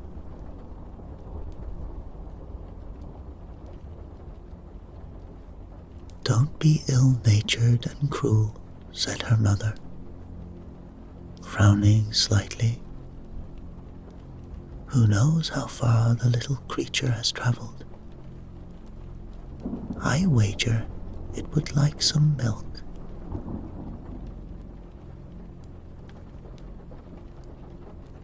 Now, the maiden could have told her mother that the robin had travelled from the well of the world's end,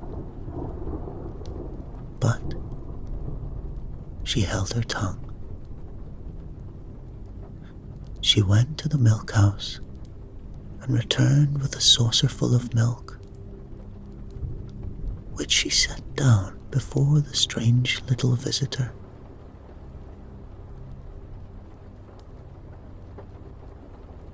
The robin sipped the milk delicately. Its bright eyes never leaving the maiden's face. Satisfied, the bird began to sing again, its voice more insistent this time. Oh, chop off my head, my honey, my heart. Oh, chop off my head, my true love so smart. Remember the promise that you and I made. Down by the well where wishes are laid.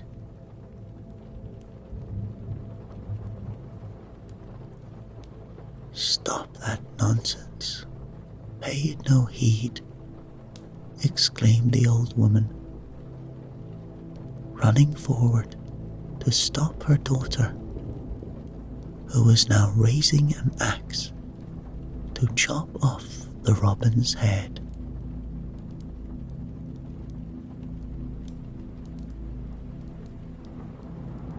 But the maiden, driven by an inexplicable compulsion and the memory of her promise, brought the axe down swiftly, and in an instant the robin transformed in a burst of shimmering light.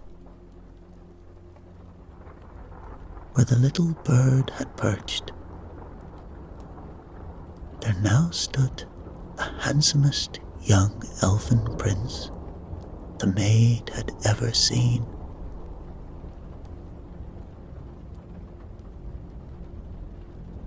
His noble bearing and richly adorned attire left the mother and daughter awestruck.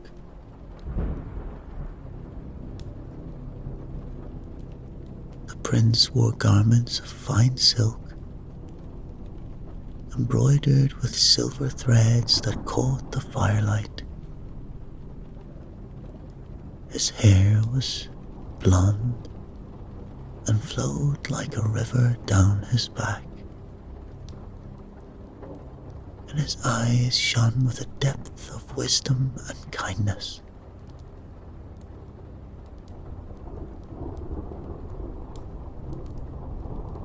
The mother and daughter would have fallen to their knees before him had he not raised his hands to stop them.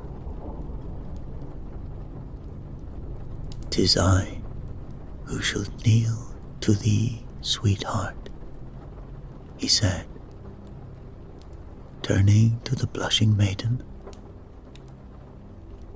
"for you have delivered me from a dreadful spell. For long years, I lived in that well, the well of the world's end, waiting for a maiden to take pity on me in my loathsome disguise, to promise to be my bride, and to have the courage to follow my bidding. The prince smiled, his eyes filled with gratitude and affection. "Now I can return and claim my father's kingdom, and you, my brave and gracious maiden, shall have the honor by my side."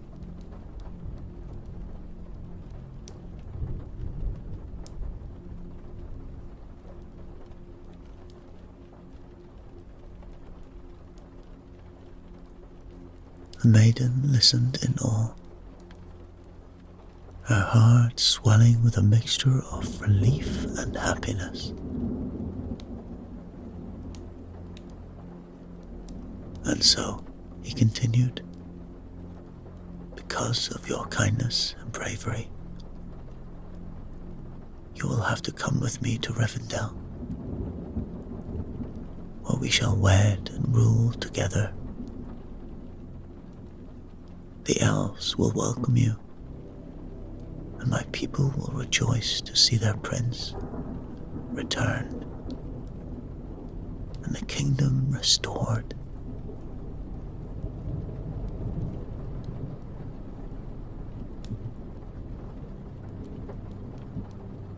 The maiden and her mother could scarcely believe their ears. The humble hobbit maiden was to become a princess, and they were to leave their simple hobbit hole for the grandeur of an elfin kingdom.